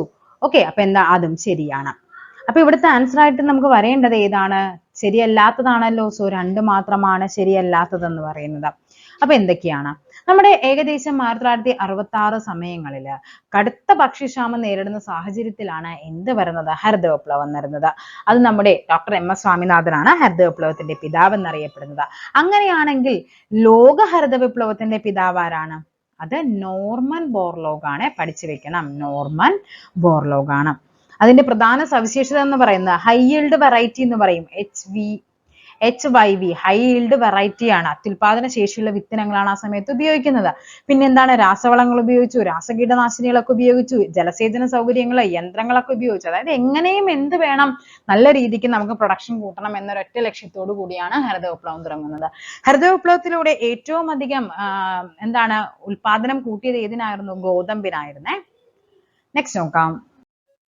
അമൃതകാൽ എന്ന ആശയവുമായി ബന്ധമില്ലാത്തത് താഴെ തന്നിരിക്കുന്നവയിൽ ഏതാണ്? ഓക്കെ, ഏതായിരിക്കും അമൃതകാൽ? 2022-23 യൂണിയൻ ബഡ്ജറ്റ് ഏതാണ്? ഇന്ത്യ അറ്റ് 100 25 വർഷ കാലഘട്ടം സപ്തഋഷി. അപ്പൊ നമുക്ക് നോക്കാം. 2022-23 അല്ല, 2023-24 ബജറ്റിലാണ് എന്ത് വരുന്നത്? ഈ പറയുന്ന അമൃതകാൽ. അപ്പൊ എന്താണ് ബന്ധമില്ലാത്തത്? ഓപ്ഷൻ എ ആണ് ആൻസർ ആയിട്ട് വരേണ്ടത്. 23-24 കാലഘട്ടത്തിലാണ് അമൃതകാൽ വരുന്നത്. ഓക്കെ, ആരായിരുന്നു? ഈ അമൃതകാലവുമായിട്ട് ബന്ധപ്പെട്ട്, അതായത് അടുത്ത ഒരു 100 അല്ലെ, ഇന്ത്യയുടെ നമ്മുടെ 75-ാം വാർഷികത്തുമായിട്ട് ബന്ധപ്പെട്ട്, ഇന്ത്യയുടെ സ്വാതന്ത്ര്യത്തിന്റെ 75-ാം വാർഷികവുമായി ബന്ധപ്പെട്ട് അടുത്ത 25 വർഷ കാലഘട്ടം എങ്ങനെയൊക്കെയാണ് അല്ലെ, എങ്ങനെയൊക്കെ മാറണം, എന്തൊക്കെയാണ് 25 വർഷത്തെ കാലയളവിനെയാണ് നമ്മൾ അമൃതകാലം എന്ന് പറയുന്നത്. ഓക്കെ, അതുമായിട്ട് ബന്ധപ്പെട്ടതാണ് എന്ത്, സപ്തഋഷി എന്ന് പറയുന്നത്. അതായത് ആദ്യ ബജറ്റ് ആണ്. അത് 7 കാര്യങ്ങൾ അവിടെ അവര് പറയുന്നുണ്ട്. ആ 7 എണ്ണം ഒന്ന് നോക്കി വെക്കണം കേട്ടോ. കാര്യം അന്നത്തെ ഒരു പരീക്ഷയ്ക്ക് ചിലപ്പോൾ നിങ്ങളുടെ ഒരു എക്സാം ലെവലിൽ നമുക്ക് ഉണ്ടാവില്ല. ഡിഗ്രി ലെവലിലേക്ക് വരുവാണെങ്കിൽ ആ അമൃതകാലിലെ 7 കാര്യങ്ങൾ എന്ത് ചെയ്യുക, ജസ്റ്റ് ഒന്ന് പഠിച്ചു വെച്ചേക്കുക. ഓക്കെ, അപ്പൊ ഇവിടെ ഏതാണ് 23-24 ബജറ്റ് ആണെന്നും കൂടി ഓർത്തിരിക്കുക. ഇന്ത്യൻ ഭരണഘടനാ നിർമ്മാണ സമിതിയുടെ ആദ്യ സമ്മേളനം നടന്നത് എന്നാണ്? 46 ഡിസംബർ 9-ന്. 46 ഡിസംബർ 9-നാണ് ആദ്യ സമ്മേളനം നടന്നത്. എവിടെയാണ്? ന്യൂഡൽഹിയിലാണ് നടന്നത്. ഓക്കെ, 46 ഡിസംബർ 9-ന് ആദ്യ യോഗം നേർന്നു. ആരായിരുന്നു അതിന്റെ താൽക്കാലിക അധ്യക്ഷൻ എന്ന് പറയുന്നത്? സച്ചിദാനന്ദ സിൻഹ. സച്ചിദാനന്ദ സിൻഹ. അതിനുശേഷം 1946 ഡിസംബർ 11-ന് ആരെ തിരഞ്ഞെടുത്തു? ഡോക്ടർ രാജേന്ദ്ര പ്രസാദിനെ സ്ഥിര അധ്യക്ഷനായിട്ട് തിരഞ്ഞെടുത്തു.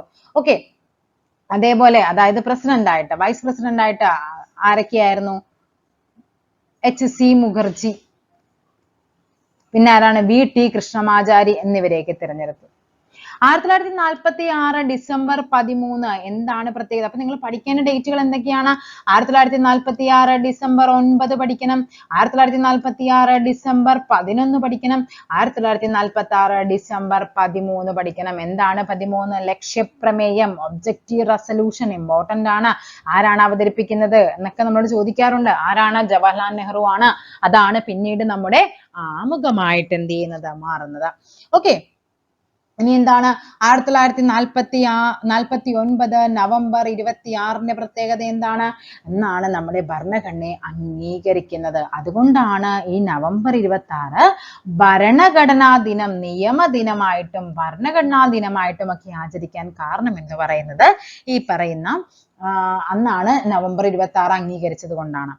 ഇനി ഭരണഘടന തയ്യാറാക്കാൻ എത്ര ദിവസം എടുത്തു എന്ന് ചോദിച്ചാൽ പഠിച്ചു വെച്ചോ, 2 വർഷം 11 മാസം 18 ദിവസം. ഈ 18ഉം 17ഉം മാറി മാറി വരാറുണ്ട് കേട്ടോ. 18 ദിവസം. ഓക്കെ, നെക്സ്റ്റ് നോക്കാം. താഴെ കൊടുത്തിരിക്കുന്നതിൽ വിദ്യാഭ്യാസ അവകാശം സംബന്ധിച്ച് ശരിയായ പ്രസ്താവനകൾ എഴുതുക. വിദ്യാഭ്യാസ അവകാശം 86 ഭരണഘടനാ ഭേദഗതിയുമായി ബന്ധപ്പെട്ടിരിക്കുന്നു. ശരിയാണ്, 86 ഭരണഘടനാ ഭേദഗതിയാണ് നമ്മൾ പഠിക്കുന്നുണ്ട്.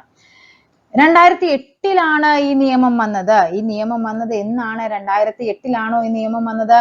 ഈ പാർലമെന്റ് പാസ്സാക്കുന്നത്, ഈ നിയമം പാർലമെന്റ് പാസ്സാക്കുന്നത് 2009-ലാണ്. ഓക്കെ, 2009, അതായത് ഭരണഘടനാ ഭേദഗതി 2002-ൽ നടന്നു. പക്ഷേ ഇതിന്റെ അവകാശ നിയമം പാർലമെന്റ് പാസ്സാക്കുന്നത് 2009 ഏതാണ്? ഓഗസ്റ്റ് 26-ന് എന്ത് ചെയ്യുന്നുണ്ട്? പാർലമെന്റ് പാസ്സാക്കി. പക്ഷേ ഇത് പ്രാബല്യത്തിൽ വന്നത് 2010 ഏപ്രിൽ 1-ന് പ്രാബല്യത്തിൽ വന്നു. ഇതെന്താണ്? പാർലമെന്റ് പാസ്സാക്കി. ഇതെന്താണ്? പ്രാബല്യത്തിൽ വന്നു. അപ്പൊ ഇതെന്താണ്?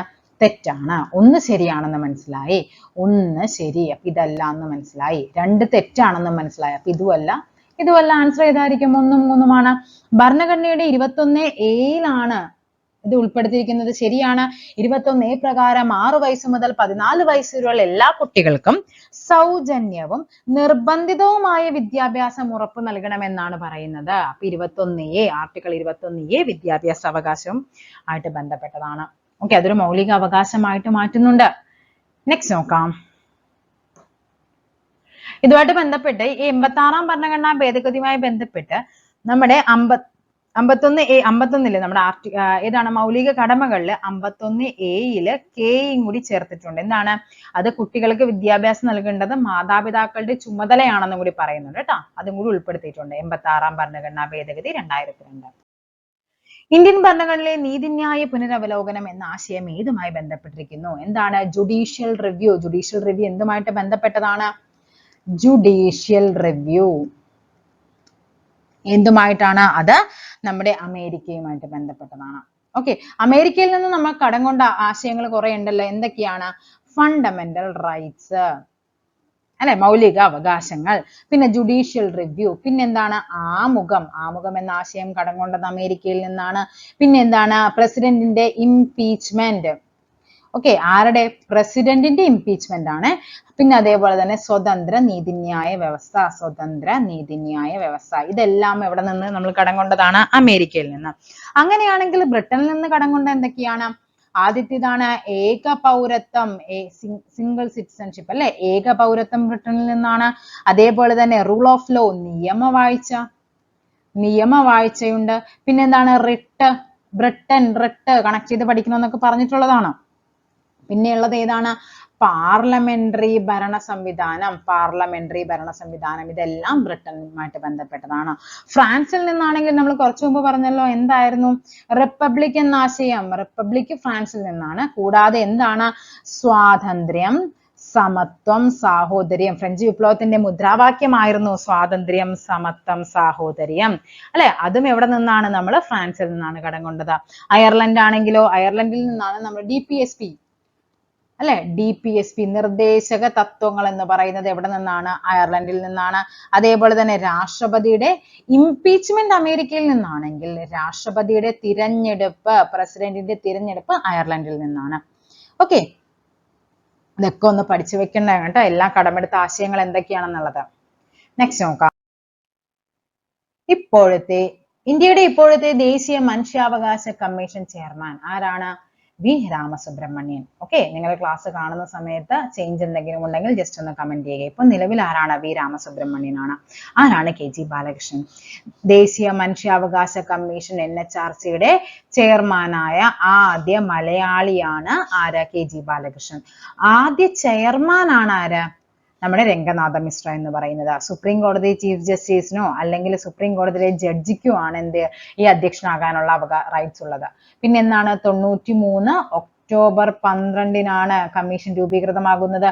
ഇതെന്താണ്? ഒരു സ്റ്റാറ്റ്യൂട്ടറി ബോഡിയാണ് അല്ലെ, അതായത് നിയമനിർമ്മാണ സഭ പാസ്സാക്കിയ ഒരു നിയമപ്രകാരം രൂപീകരിച്ചാണ്. അല്ലാതെ ഭരണഘടനയിൽ അതിനെപ്പറ്റിയൊന്നും പറഞ്ഞിട്ടില്ല, ഭരണഘടനാ സ്ഥാപനമല്ല.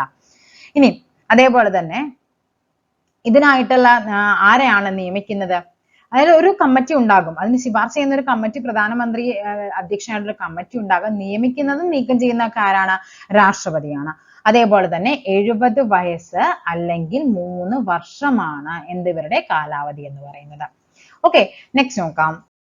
ഇന്ത്യയുടെ സ്വതന്ത്ര തിരഞ്ഞെടുപ്പ് കമ്മീഷനെ പറ്റി പ്രതിപാദിക്കുന്ന ആർട്ടിക്കിൾ ഏതാണ്? പ്രതിപാദിക്കുന്ന ഭരണഘടനാ വകുപ്പ് എന്ന് പറയുന്നത് 324 പഠിച്ചു വെച്ചു. 324 എന്താ? സ്വതന്ത്ര തിരഞ്ഞെടുപ്പ് കമ്മീഷനെ പറ്റി പറയുന്നത്. ഭരണഘടനയുടെ ഭാഗം 15-ലാണ് തിരഞ്ഞെടുപ്പുമായി ബന്ധപ്പെട്ട കാര്യങ്ങളൊക്കെ ഉൾപ്പെടുത്തിയിരിക്കുന്നത്. എവിടെ മുതൽ എവിടം വരെ? ആർട്ടിക്കിൾ 324 മുതൽ 329 വരെ. ഇനി എന്താണ് 326 എന്ന് പറയുന്നത്? ഈ 326-ലാണ് പ്രായപൂർത്തി വോട്ടവകാശത്തെ പറ്റി പറയുന്നത്. 18 വയസ്സ് പൂർത്തിയായാൽ വോട്ട് ചെയ്യാമെന്ന് പറയുന്നത് ആർട്ടിക്കിൾ 326 പ്രകാരമാണ്.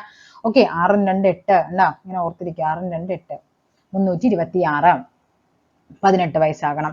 ആർട്ടിക്കിൾ 243 എന്താണ്? അത് നമ്മുടെ പഞ്ചായത്ത് രാജ് സ്ഥാപനങ്ങളെ പറ്റി പറയുന്നതാണ്. പഞ്ചായത്ത് രാജ് സ്ഥാപനങ്ങളുടെ നിർവചനമൊക്കെയാണ്. 234 എന്ന് പറയുന്നത് എന്താണ്? അതായത് നമ്മുടെ സബോർഡിനേറ്റ് ജുഡീഷ്യറി ഇല്ലേ, ജഡ്ജിമാരൊക്കെ ഒഴികെയുള്ള വേറെ കുറെ ജഡ്ജി സബോർഡിനേറ്റ് ആയിട്ടുള്ള അവരുടെ നിയമനത്തെ പറ്റിയൊക്കെയാണ് 234 പറയുന്നത്. ഓക്കെ, അപ്പൊ തിരഞ്ഞെടുപ്പ് കമ്മീഷനുമായി ബന്ധപ്പെട്ട് മറ്റു കാര്യങ്ങൾ എന്തൊക്കെയാണ് പഠിക്കേണ്ടത്? 1950 ജനുവരി 25-നാണ് ഇത് സ്ഥാപിതമാകുന്നത്. അതുകൊണ്ടാണ് ജനുവരി 25 നാഷണൽ വോട്ടേഴ്സ് ഡേ, ദേശീയ സമ്മതിദായക ദിനമായിട്ട് നമ്മൾ ആചരിക്കുന്നത്. നാഷണൽ വോട്ടേഴ്സ് ഡേ പഠിച്ചു വെക്കണേ. നെക്സ്റ്റ്, താഴെ തന്നിരിക്കുന്ന പ്രസ്താവനകൾ സ്വത്തവകാശത്തെ കുറിച്ച് ശരിയല്ലാത്തത്. സ്വത്തവകാശം ശരിയല്ലാത്തതാണ് വേണ്ടത്, അല്ലാത്തത് മാർക്ക് ചെയ്ത് വെക്കുക. 42-ാം ഭരണഘടനാ ഭേദഗതിയിലൂടെ എന്ത് ചെയ്തു? സ്വത്തവകാശം മൗലിക അവകാശമായിട്ട് മാറിയെന്ന്. 42 ആണോ? അല്ല, അതേതാണ്?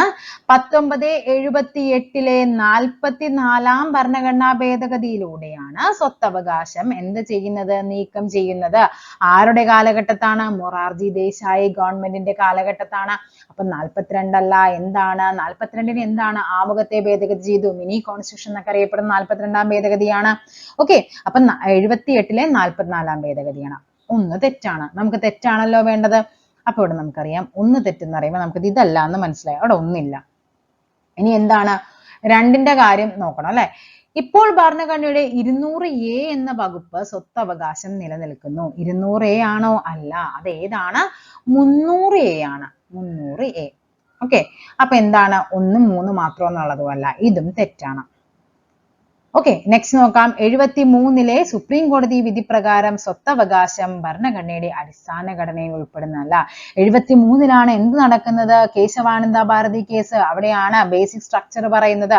അങ്ങനെ എന്താണ് അതിന്റെ ഭാഗമല്ല എന്ന് പറയുന്നതും ആ ഒരു സ്റ്റേറ്റ്മെന്റ് 73-ലാണ്, കേശവാനന്ദ ഭാരതി കേസിലാണ്. അപ്പൊ ഇതും എന്താണ്? അതവിടെ ശരിയായ പ്രസ്താവനയാണ്. നമുക്ക് വേണ്ട തെറ്റാണല്ലോ. സോ ഓപ്ഷൻ എ 1ഉം 2ഉമാണ് തെറ്റെന്ന് പറയുന്നത്. വോട്ടവകാശം 21-ൽ നിന്ന് 18 മാറ്റിയ ഭരണഘടനാ ഭേദഗതി ഏത്? നമ്മളിപ്പോ തൊട്ട് മുമ്പ് പറഞ്ഞല്ലോ ഏത് ആർട്ടിക്കിൾ പ്രകാരമാണെന്ന്. അത് 326 പ്രകാരമാണ് വോട്ടവകാശം, 18 വയസ്സ് പ്രായപൂർത്തി വോട്ടവകാശത്തെ പറ്റി പറയുന്നത്. അങ്ങനെയാണെങ്കിൽ ഏത് ഭേദഗതിയായിരുന്നു? 89-ലെ 61-ാം ഭേദഗതി പ്രകാരമാണ് 21 എന്നുള്ളത് എന്തിലേക്ക് മാറ്റിയത്? 18-ലേക്ക് മാറ്റിയത്. ഓക്കെ, 73-ാം ഭേദഗതി, 92-ലെ 73-ാം ഭേദഗതി എന്താണ്? ഇത് നമുക്കറിയാം, പഞ്ചായത്ത് രാജ് അല്ലേ? പഞ്ചായത്ത് രാജുമായിട്ട് ബന്ധപ്പെട്ടതാണ്, പഞ്ചായത്തുകളുമായിട്ട് ബന്ധപ്പെട്ടത്. ഓക്കെ, 55-ാം ഭേദഗതിയിലാണ് എന്ത്? അരുണാചൽ പ്രദേശിന് സംസ്ഥാന പദവി നൽകുന്നത് ഈ 55-ാം ഭേദഗതിയായിരുന്നു. ഓക്കെ ആണല്ലോ. ലിസ്റ്റിൽ ഉൾപ്പെട്ട ഒരു വിഷയം ദേശ താല്പര്യത്തിന് വേണ്ടി യൂണിയൻ ലിസ്റ്റിലേക്കോ കൺകറന്റ് ലിസ്റ്റിലേക്കോ മാറ്റുന്നതിന് അംഗീകാരം നൽകേണ്ടത് ഡാഷ് ആണ്. ഇതായിരുന്നു ക്വസ്റ്റ്യൻ. ഓക്കെ, ഈ ക്വസ്റ്റ്യൻ എന്ത് ചെയ്തിട്ടുണ്ട്? PSC ക്യാൻസൽ ചെയ്തതാണ്. 26ഉം 27ഉം ക്യാൻസൽ ചെയ്താണ്. അതായത് ഇവിടെ അംഗീകാരം നൽകേണ്ടത് ആയിരുന്നു വരേണ്ടത്, ആദ്യം അവതരിപ്പിക്കേണ്ടത് രാജ്യസഭയിലാണ്. ഓക്കെ, അപ്പൊ എന്താണ്? സംസ്ഥാന ലിസ്റ്റിൽ ഉൾപ്പെട്ടൊരു സാധനത്തിന് നമുക്ക് എന്ത് ചെയ്യണം? യൂണിയൻ ലിസ്റ്റിലേക്കോ കൺകറന്റ് ലിസ്റ്റിലേക്കോ മാറ്റുന്നതിന് ആദ്യം ആ ഒരു പ്രമേയം ആദ്യം അവതരിപ്പിക്കേണ്ടത് എന്താണെന്നാണ് ചോദ്യം വരേണ്ടത്. അങ്ങനെയാണെങ്കിൽ അത് രാജ്യസഭയാണ്. അതായത് ആർട്ടിക്കിൾ 249 പ്രകാരമാണ് ഈ ഒരു എന്താ നടക്കുന്നത്? സംസ്ഥാന ലിസ്റ്റിൽ ഉൾപ്പെട്ട വിഷയത്തിനെ മാറ്റുന്നത്. അതേപോലെ തന്നെ ആർട്ടിക്കിൾ 312 പ്രകാരം എന്താണ്? അഖിലേന്ത്യാ സർവീസ് ഉണ്ടല്ലോ, ഓൾ ഇന്ത്യ സർവീസിൽ പുതിയതായിട്ട് എന്തെങ്കിലും ചേർക്കണമെങ്കിലും ഇതേപോലെ തന്നെ എന്താണ്? പുതിയ പ്രമേയം ആദ്യം പാസ്സാക്കേണ്ടതും അല്ലെങ്കിൽ ആദ്യം അവതരിപ്പിക്കേണ്ടതും എവിടെയാണ്? രാജ്യസഭയിലാണ്. നെക്സ്റ്റ് നോക്കാം. Okay, Indian vice president question ആണ്. ഇതും എന്ത് ചെയ്തിട്ടുണ്ട്? PSC ക്യാൻസൽ ചെയ്തതാണ്. നെക്സ്റ്റ് നോക്കാം. ലോക തണ്ണീർത്തട ദിനം എന്നാണ് ലോക തണ്ണീർത്തട ദിനം എന്ന് പറയുന്നത്? ഫെബ്രുവരി 2 ആണ് അല്ലെ ലോക തണ്ണീർത്തട ദിനം. ഫെബ്രുവരി 2 എല്ലാവർക്കും അറിയാവുന്ന ഒരു ഫാക്റ്റ് ആണ്. റംസാർ ഉടമ്പടി ഏത് വർഷമാണ്? 1971 ഫെബ്രുവരി 2-ന് ഇറാനിലെ കാസ്പിയൻ കടൽ തീരത്തുള്ള റംസാർ നഗരത്തിൽ വെച്ച് ലോകരാഷ്ട്രങ്ങൾ എന്തിനു വേണ്ടിയിട്ട്? തണ്ണീർത്തട സംരക്ഷണത്തിന് വേണ്ടിയിട്ട് ഒപ്പുവയ്ക്കുന്നുണ്ട്. ഇതിന്റെ ഓർമ്മയ്ക്കായിട്ടാണ് ഈ പറയുന്ന ഫെബ്രുവരി 2 എന്ന് പറയുന്നത് എന്തായിട്ട്? തണ്ണീർത്തട ദിനമായിട്ട് ആചരിക്കുന്നത്. ഓക്കെ, കേരളത്തിലെ തണ്ണീർത്തടങ്ങളുമായിട്ട് ബന്ധപ്പെട്ട സൈറ്റുകൾ ഏതൊക്കെയാണ്? അഷ്ടമുടി കായൽ അല്ലെ, അഷ്ടമുടിയുണ്ട്, അതേപോലെ തന്നെ ശാസ്താംകോട്ടയുണ്ട്, പിന്നെ എന്താണ്? വേമ്പനാട്ട് കായൽ. ഇതാണ് കേരളത്തിലെ ഏറ്റവും വലുത് ചോദിച്ചു കഴിഞ്ഞാൽ ഏതാണ്? വേമ്പനാട്ട് കായലാണ്. ഓക്കെ ആണല്ലോ. മാർച്ച് 22-ന്റെ പ്രത്യേകത എന്താണ്? മാർച്ച് 22 അത് ലോക ജലദിനം. നമ്മൾ പഠിക്കുന്നില്ലേ വനജയുടെ കാലിൽ ക്ഷയം എന്നാണ്. 21, 22, 23, 24 എന്നൊക്കെ പറഞ്ഞ് പഠിക്കുന്നുണ്ട്. 21 എന്താണ്? വനദിനം. ഇതെന്താണ്? 22 എന്ന് പറയുന്നത് എന്താണ്? ജലം. ഓക്കെ, ലോക ജലദിനമാണ്. ഇനി 23 എന്ന് പറയുന്നത് കാലാവസ്ഥയാണ്. 24 എന്ന് പറയുന്നത് ക്ഷയരോഗ നിർമ്മാർജ്ജനവുമായി ബന്ധപ്പെട്ടതാണ് അല്ലെ. വനജയുടെ കാലിൽ ക്ഷയം അങ്ങനെ തന്നെയാ പഠിക്കുന്നത് അല്ലെ. നെക്സ്റ്റ് നോക്കാം. സംസ്ഥാനത്തെ ധനകാര്യ കമ്മീഷനുകളെ സംബന്ധിച്ച് കമ്മീഷനെ കുറിച്ച് പ്രതിപാദിക്കുന്ന നിയമങ്ങൾ താഴെ തന്നിരിക്കുന്നവയിൽ നിന്ന് കണ്ടെത്താനാണ് പറഞ്ഞിരിക്കുന്നത്. നോക്കാം നമുക്ക് ഏതാണെന്നുള്ളത്. കേരള പഞ്ചായത്ത് രാജ് 94 കേരള പഞ്ചായത്ത് രാജ് നിയമം സെക്ഷൻ 186 ആണ്. സംസ്ഥാന ധനകാര്യ കമ്മീഷനിലാണ് എന്ത് വരുന്നത്? 94 കേരള പഞ്ചായത്ത് രാജ് നിയമം 186 ശരിയാണ്. ഓക്കെ, പിന്നെ എന്താണ് വരേണ്ടത്? 94-ലെ കേരള മുനിസിപ്പാലിറ്റി നിയമം, അതും നമ്മൾ പഠിക്കുന്നുണ്ട്. 94-ലെ ആക്ട് വരുന്നത് സെക്ഷൻ 205 ആണെന്ന് കൂടി പഠിച്ചു വെച്ചിരിക്കുക. 94-ലെ കേരള പഞ്ചായത്ത് രാജ് നിയമം സെക്ഷൻ 183. കണ്ടോ, ഇത് തെറ്റാണ്. എന്തായാലും ഇത് രണ്ടും കൂടി വരില്ല അല്ലെ, 1ഉം 3ഉം കൂടി എന്തായാലും ആൻസർ വരില്ല. ഒന്നുകിൽ സെക്ഷൻ 186 അല്ലെങ്കിൽ 183 ഏതെങ്കിലും ഒന്നായിരിക്കുമല്ലോ. അപ്പൊ ഇവിടെ പഠിച്ചു വെച്ചോ എന്താണ് ഈ പറയുന്ന 186 എന്ത് പറയുന്നത്, ഗ്രാമപഞ്ചായത്തുകൾക്കായുള്ള ധനകാര്യ കമ്മീഷന്റെ രൂപീകരണത്തെ പറ്റി പറയുന്നത് സെക്ഷൻ 186. സെക്ഷൻ 205 എന്ത് പറയുന്നത്, നഗരസഭകൾക്കായുള്ള ധനകാര്യ കമ്മീഷനെ പറ്റിയാണ് പറയുന്നത്. ഓക്കെ ഓക്കെ ആണല്ലോ. അപ്പോൾ അടുത്ത ആൻസർ വരേണ്ടത് 1ഉം 2ഉമാണ് ആൻസർ ആയിട്ട് വരേണ്ടത്. നെക്സ്റ്റ് നോക്കാം. കേരള ദുരന്ത നിവാരണ അതോറിറ്റി രൂപം കൊണ്ട വർഷം പഠിച്ചു വെച്ചു. 2007 മെയ് 4 കേരള ദുരന്ത നിവാരണ അതോറിറ്റി രൂപം കൊണ്ടത്. ഓക്കെ ആണല്ലോ. എന്താണ് Kerala state disaster management authority? എങ്ങനെയാണ് പറയുന്നത്? Kerala state disaster management authority എന്നാണ് 2007 മെയ് 4 എന്ത് വരുന്നത്, ഈ നിയമം നിലവിൽ വരുന്നത്, കേരളത്തിലെ ആ അതോറിറ്റി വരുന്നത്. 2005 കേന്ദ്രവുമായിട്ട് ബന്ധപ്പെട്ട എന്തായിരുന്നു, 2005 കേന്ദ്രത്തിൽ ഈ നിയമം എന്ത് ചെയ്യുന്നത്, പാസ്സാക്കുന്നത്. ഓക്കെ, ആ ഒരു ആക്ട് പ്രകാരമാണ് എല്ലാ സംസ്ഥാനങ്ങളിലും അതോറിറ്റികൾ രൂപം കൊള്ളുന്നത്. അങ്ങനെയാണ് കേരളത്തില് 2007 മെയ് 4 പഠിച്ചു വെച്ചു. ഏത് പ്രകാരം? 2005 പ്രകാരം. ഓക്കെ, ഇനി ആരായിരിക്കും അതിന്റെ അധ്യക്ഷൻ എന്ന് പറയുന്നത്? നമ്മുടെ ചീഫ് മിനിസ്റ്റർ ആണ് അധ്യക്ഷൻ എന്ന് പറയുന്നത്. അപ്പൊ ഇപ്പൊ നിലവിൽ അധ്യക്ഷൻ ആരാ? കേരള ദുരന്ത നിവാരണ അതോറിറ്റിയുടെ നിലവിലെ അധ്യക്ഷൻ എന്ന് ചോദിച്ചാൽ നിങ്ങൾക്ക് എന്ത് പറയാൻ പറ്റണം? ആരാണ്? VD സതീശൻ. അപ്പൊ നിങ്ങൾ അറിഞ്ഞിരിക്കുക, ദുരന്ത നിവാരണ അതോറിറ്റിയുടെ അധ്യക്ഷൻ എന്ന് പറയുന്നത് ആരായിരിക്കും? കേരള മുഖ്യമന്ത്രിയാണ്. ഓക്കെ, അതേപോലെ തന്നെ അതിന്റെ വൈസ് ചെയർമാൻ എന്ന് പറയുന്നത് ആരായിരിക്കും? വൈസ് ചെയർമാൻ നമ്മുടെ റവന്യൂ വകുപ്പ് മന്ത്രിയായിരിക്കും. റവന്യൂ വകുപ്പ് മന്ത്രിയാണ് വൈസ് ചെയർമാൻ എന്ന് പറയുന്നത്. ഓക്കെ, ഇനി എന്താണ് ഈ പറയുന്ന ജില്ലാ തലത്തിലും വരുന്നുണ്ട്. ജില്ലാ തലത്തിലാണെങ്കിൽ അതിന്റെ ചെയർമാൻ ആരായിരിക്കും? കളക്ടർ ആയിരിക്കും. അതായത് നാഷണൽ തലത്തിലാണെങ്കിൽ, നാഷണൽ ഡിസാസ്റ്റർ മാനേജ്മെന്റ് ആണെങ്കിൽ അവിടെ പ്രധാനമന്ത്രിയും, സ്റ്റേറ്റ് ഡിസാസ്റ്റർ മാനേജ്മെന്റ് അതോറിറ്റി ആണെങ്കിൽ അവിടെ ചീഫ് മിനിസ്റ്ററും, ഡിസ്ട്രിക്ട് ഡിസാസ്റ്റർ മാനേജ്മെന്റ് അതോറിറ്റി ആണെങ്കിൽ അവിടെ ആരായിരിക്കും? ജില്ലാ കളക്ടറുമായിരിക്കും ചെയർമാൻ എന്ന് പറയുന്നത്. അപ്പൊ ദുരന്ത നിവാരണ അതോറിറ്റി 2007 മെയ് 4 അതിന്റെ ചെയർമാൻ എന്ന് പറയുന്നത് മുഖ്യമന്ത്രിയാണെന്നും കൂടി ഓർത്തിരിക്കുക. നെക്സ്റ്റ് നോക്കാം. കേരള പഞ്ചായത്ത് രാജ് ആക്ട് നിലവിൽ വന്നത് എന്നാണ്? കേരള പഞ്ചായത്ത് രാജ് ആക്ട് വരുന്നത് 94 ഏപ്രിൽ 23 പഞ്ചായത്ത് രാജ് ആക്ട് നിലവിൽ വരുന്നത്. ഓക്കെ, ദേശീയ തലത്തിലാണെങ്കിൽ എന്നാണ്?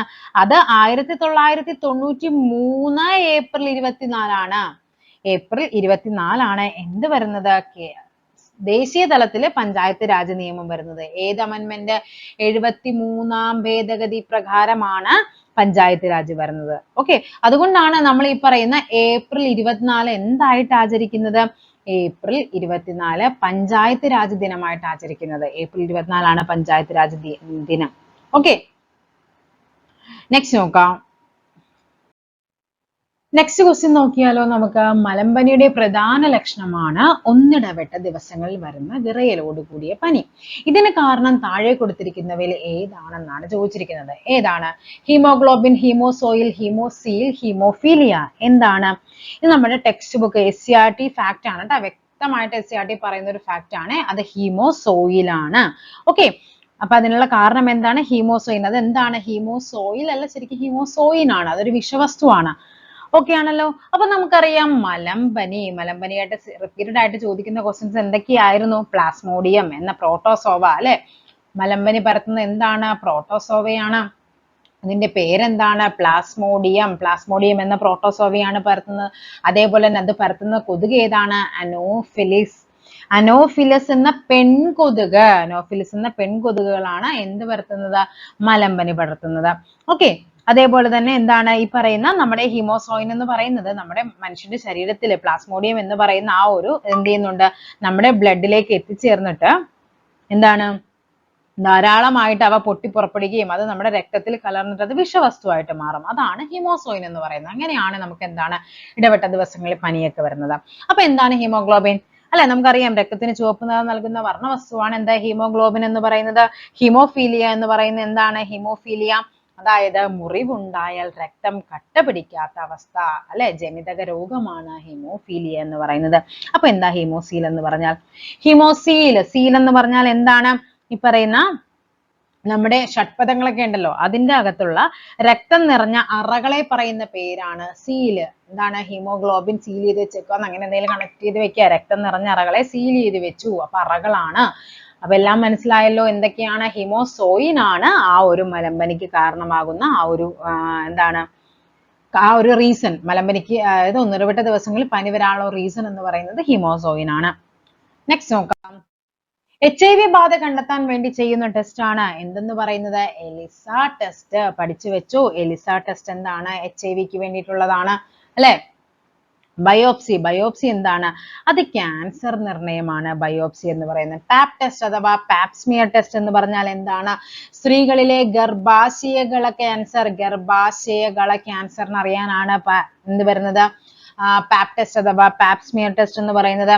വൈഡൽ ടെസ്റ്റ്, വൈഡൽ എന്ന് പറയുമ്പോൾ എന്ത് ടെസ്റ്റ് ആണത്? ടൈഫോയിഡ് സ്ഥിരീകരിക്കാനാണ് വൈഡൽ ടെസ്റ്റ് വരുന്നത്. ഓക്കെ, HIV-ക്കാണ് വെസ്റ്റേൺ ബ്ലോട്ട് ടെസ്റ്റ് എന്നൊക്കെ പറയുന്നതും HIV തന്നെയാണ്. അപ്പൊ HIV, എലിസ അതിന്റെ ഫുൾ ഫോം ഒന്ന് പഠിച്ചു വെച്ചേക്കിട്ടാ. എലിസ എങ്ങനെ വേണമെങ്കിലും കയറി ചോദിക്കാം. എന്താണ്? എൻസൈം ലിങ്ക്ഡ് ഇമ്മ്യൂണോസോർബൻ എസ്സേ എന്നാണ്. ഇമ്മ്യൂണോസോർബൻ എസ്സേ അതാണ് എന്തെന്ന് പറയുന്നത്? എലിസയുടെ ഫുൾ ഫോം എന്ന് പറയുന്നത്. HIV-യുടെ ഫുൾ ഫോം എന്താണ്? HIV human immuno deficiency virus ആണ്. ഹ്യൂമൻ ഇമ്മ്യൂണോ ഡെഫിഷ്യൻസി വൈറസ് ആണ് HIV എന്ന് പറയുന്നത്. നെക്സ്റ്റ് നോക്കാം. പ്രസവശേഷം ആദ്യമായി ഉൽപ്പാദിപ്പിക്കുന്ന മുലപ്പാലാണ് കൊളസ്ട്രം എന്ന് പറയുന്നത്. ഇതിൽ അടങ്ങിയിരിക്കുന്ന ഇമ്മ്യൂണോ ഗ്ലോബുലിൻ ഏതാണ്? ഇത് കുറച്ച് നാളായിട്ട് പരീക്ഷകൾ ഇങ്ങനെ കറങ്ങി ചോദിക്കുന്ന ക്വസ്റ്റ്യൻ ആണ്. അപ്പൊ ഓർത്ത് വയ്ക്കുക, കുഞ്ഞുങ്ങൾക്ക് ആദ്യം നമ്മൾ എന്താണ് ഇംഗ്ലീഷ് അക്ഷരമാല ALA പഠിപ്പിക്കുന്നത്, അതേപോലെ തന്നെ നമ്മൾ കൊടുക്കുന്നത് എന്താണ്? IgA ആണെന്ന് ഓർത്തിരിക്കുക. ഓക്കെ, ഇമ്മ്യൂണോ ഗ്ലോബുലിൻ A അതാണ് ഇതിന്റെ ഫുൾ ഫോം എന്ന് പറയുന്നത്. അതായത് നമ്മുടെ ബോഡിയിൽ കുഞ്ഞുങ്ങൾക്ക് ആ ഒരു പ്രതിരോധ ശേഷി നന്നായിട്ട് കിട്ടാനാണ് ഈ പറയുന്ന IgA വരുന്നത്. ഓക്കെ, അപ്പൊ ഇനി എന്താ ബാക്കിയുള്ളതും കൂടി നമുക്ക് നോക്കിയാലോ. IgE-യും G-യും M-ഉം ഒക്കെ ഉണ്ടല്ലേ. നമുക്ക് ഈ G എന്ന് പറഞ്ഞാൽ എന്താണ്? G ഇത് ഇമ്പോർട്ടന്റ് ആണ് കേട്ടോ. അതായത് നമുക്ക് അമ്മയിൽ നിന്ന് കുഞ്ഞിലേക്ക് നമ്മുടെ പ്ലസന്റ് ഉണ്ടല്ലോ, മറുപിള്ള, നമ്മുടെ കുഞ്ഞിന്റെ പ്ലസന്റ, ആ പ്ലസന്റ് വഴി ഗർഭസ്ഥ ശിശുവിലേക്ക് കടക്കാൻ കഴിയുന്ന ഒരേ ഒരു ആന്റിബോഡി ഏതെന്ന് ചോദിച്ചാൽ അത് പഠിച്ചു വെച്ചേക്ക്. അത് IG ഇമ്മ്യൂണോ ഗ്ലോബുലിൻ G ആണെന്നുള്ളത്. ഓക്കെ ആണല്ലോ. ഒന്ന് പഠിച്ചു വെക്കേണ്ടത് പോയിന്റ് ആണ് IgG എന്ന് പറയുന്നത്. അപ്പൊ IgA-യും IgG-യും എന്താണ്? കുഞ്ഞുങ്ങളുമായിട്ട് ബന്ധപ്പെട്ടതാണെന്ന് ഓർത്തിരിക്കുക. രക്തത്തിലെ ഗ്ലൂക്കോസിന്റെ നില നിയന്ത്രിക്കുന്ന ഹോർമോണുകൾ ഏതെല്ലാം എന്നാണ് ചോദിച്ചിരിക്കുന്നത്. ഓക്കെ, ഏതൊക്കെയാണ്? ഇൻസുലിനും ഗ്ലൂക്കഗോണുമാണ്. ഇൻസുലിനും ഗ്ലൂക്കഗോണും നമ്മൾ പഠിക്കുന്നുണ്ട്. ഒന്ന് കൂടുമ്പോൾ മറ്റേത് എന്ത് ചെയ്യുന്നുണ്ട്? കുറക്കുന്നു. ഇതൊക്കെ നമ്മൾ വ്യക്തമായിട്ട് SCERT ടെക്സ്റ്റ് ബുക്കിൽ ആഹാരത്തിന് നമ്മുടെ മനുഷ്യ ശരീരമായിട്ട് ബന്ധപ്പെട്ട് നമ്മൾ പഠിക്കുന്നുണ്ട്. എന്താണ്? ഐലറ്റ്സ് ഓഫ് ലാംഗർഹാൻസ് എന്ന് പറയുന്ന ആ ഒരു കോശ സമൂഹത്തിലാണ് എന്ത് ചെയ്യുന്നത്? ഇത് നിർമ്മിക്കുന്നത്.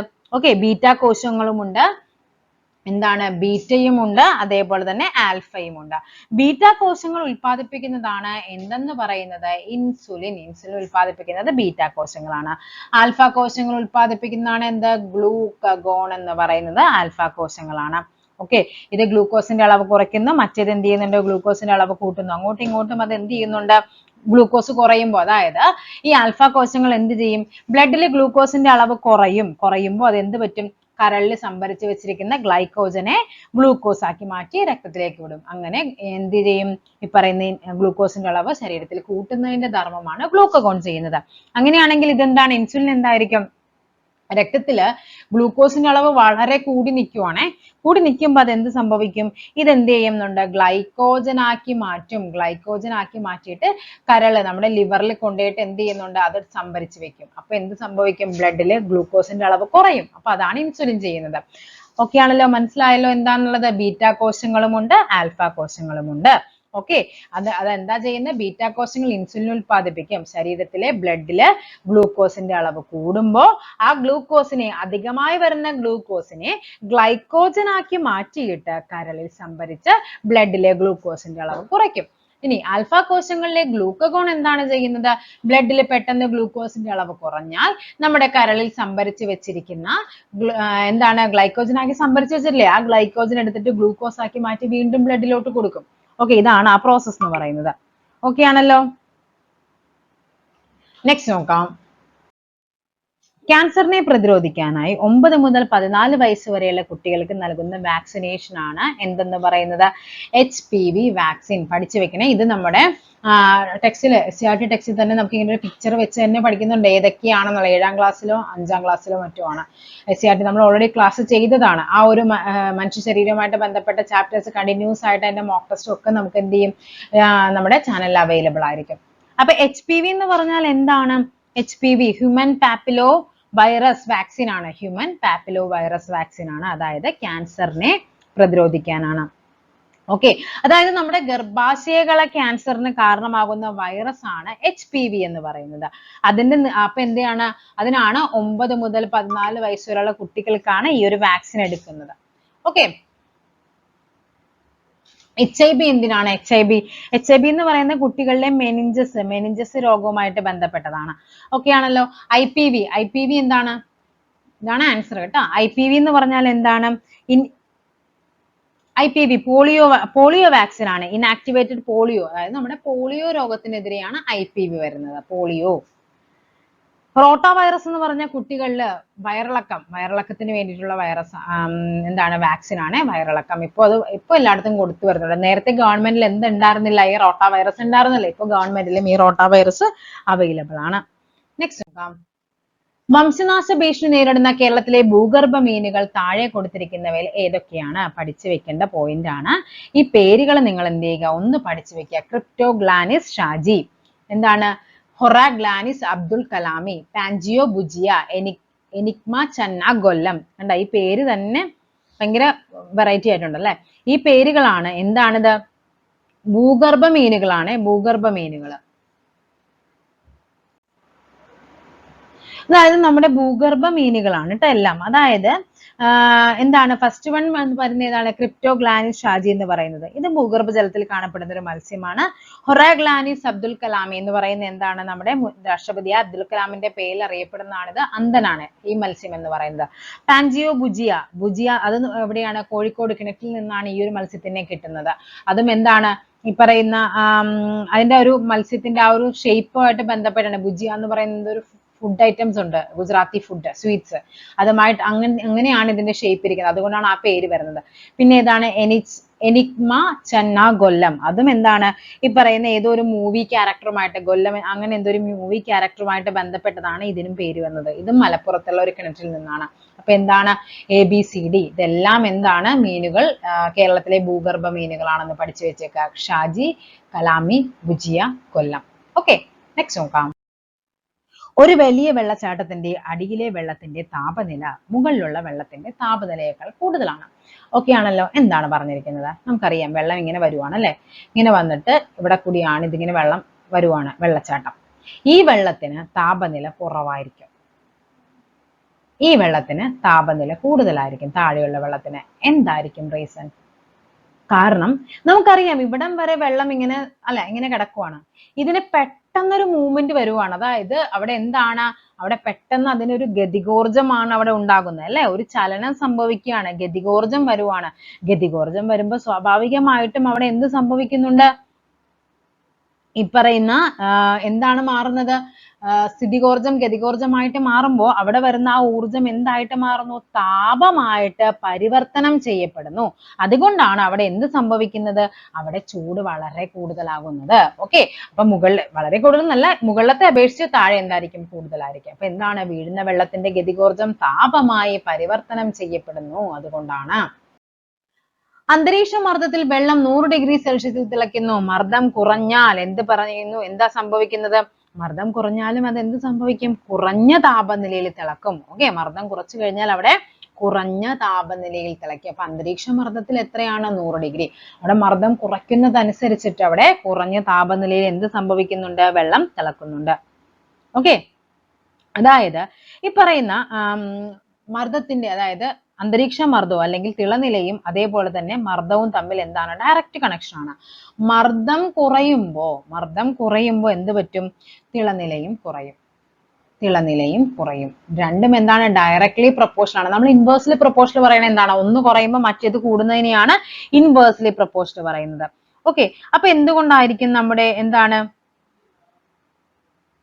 നമ്മുടെ പ്രഷർ കുക്കർ ഇല്ലേ, പ്രഷർ കുക്കറിന്റെ അകത്ത് പ്രഷർ കുക്കറിൽ നമ്മൾ ഫുഡ് വേവിക്കുമ്പോൾ അവിടെ പെട്ടെന്ന് വേഗം കാരണം എന്താ? പ്രഷർ കുക്കറിനകത്ത് മർദ്ദം എന്താണ്? വളരെ കൂടുതലാണ്.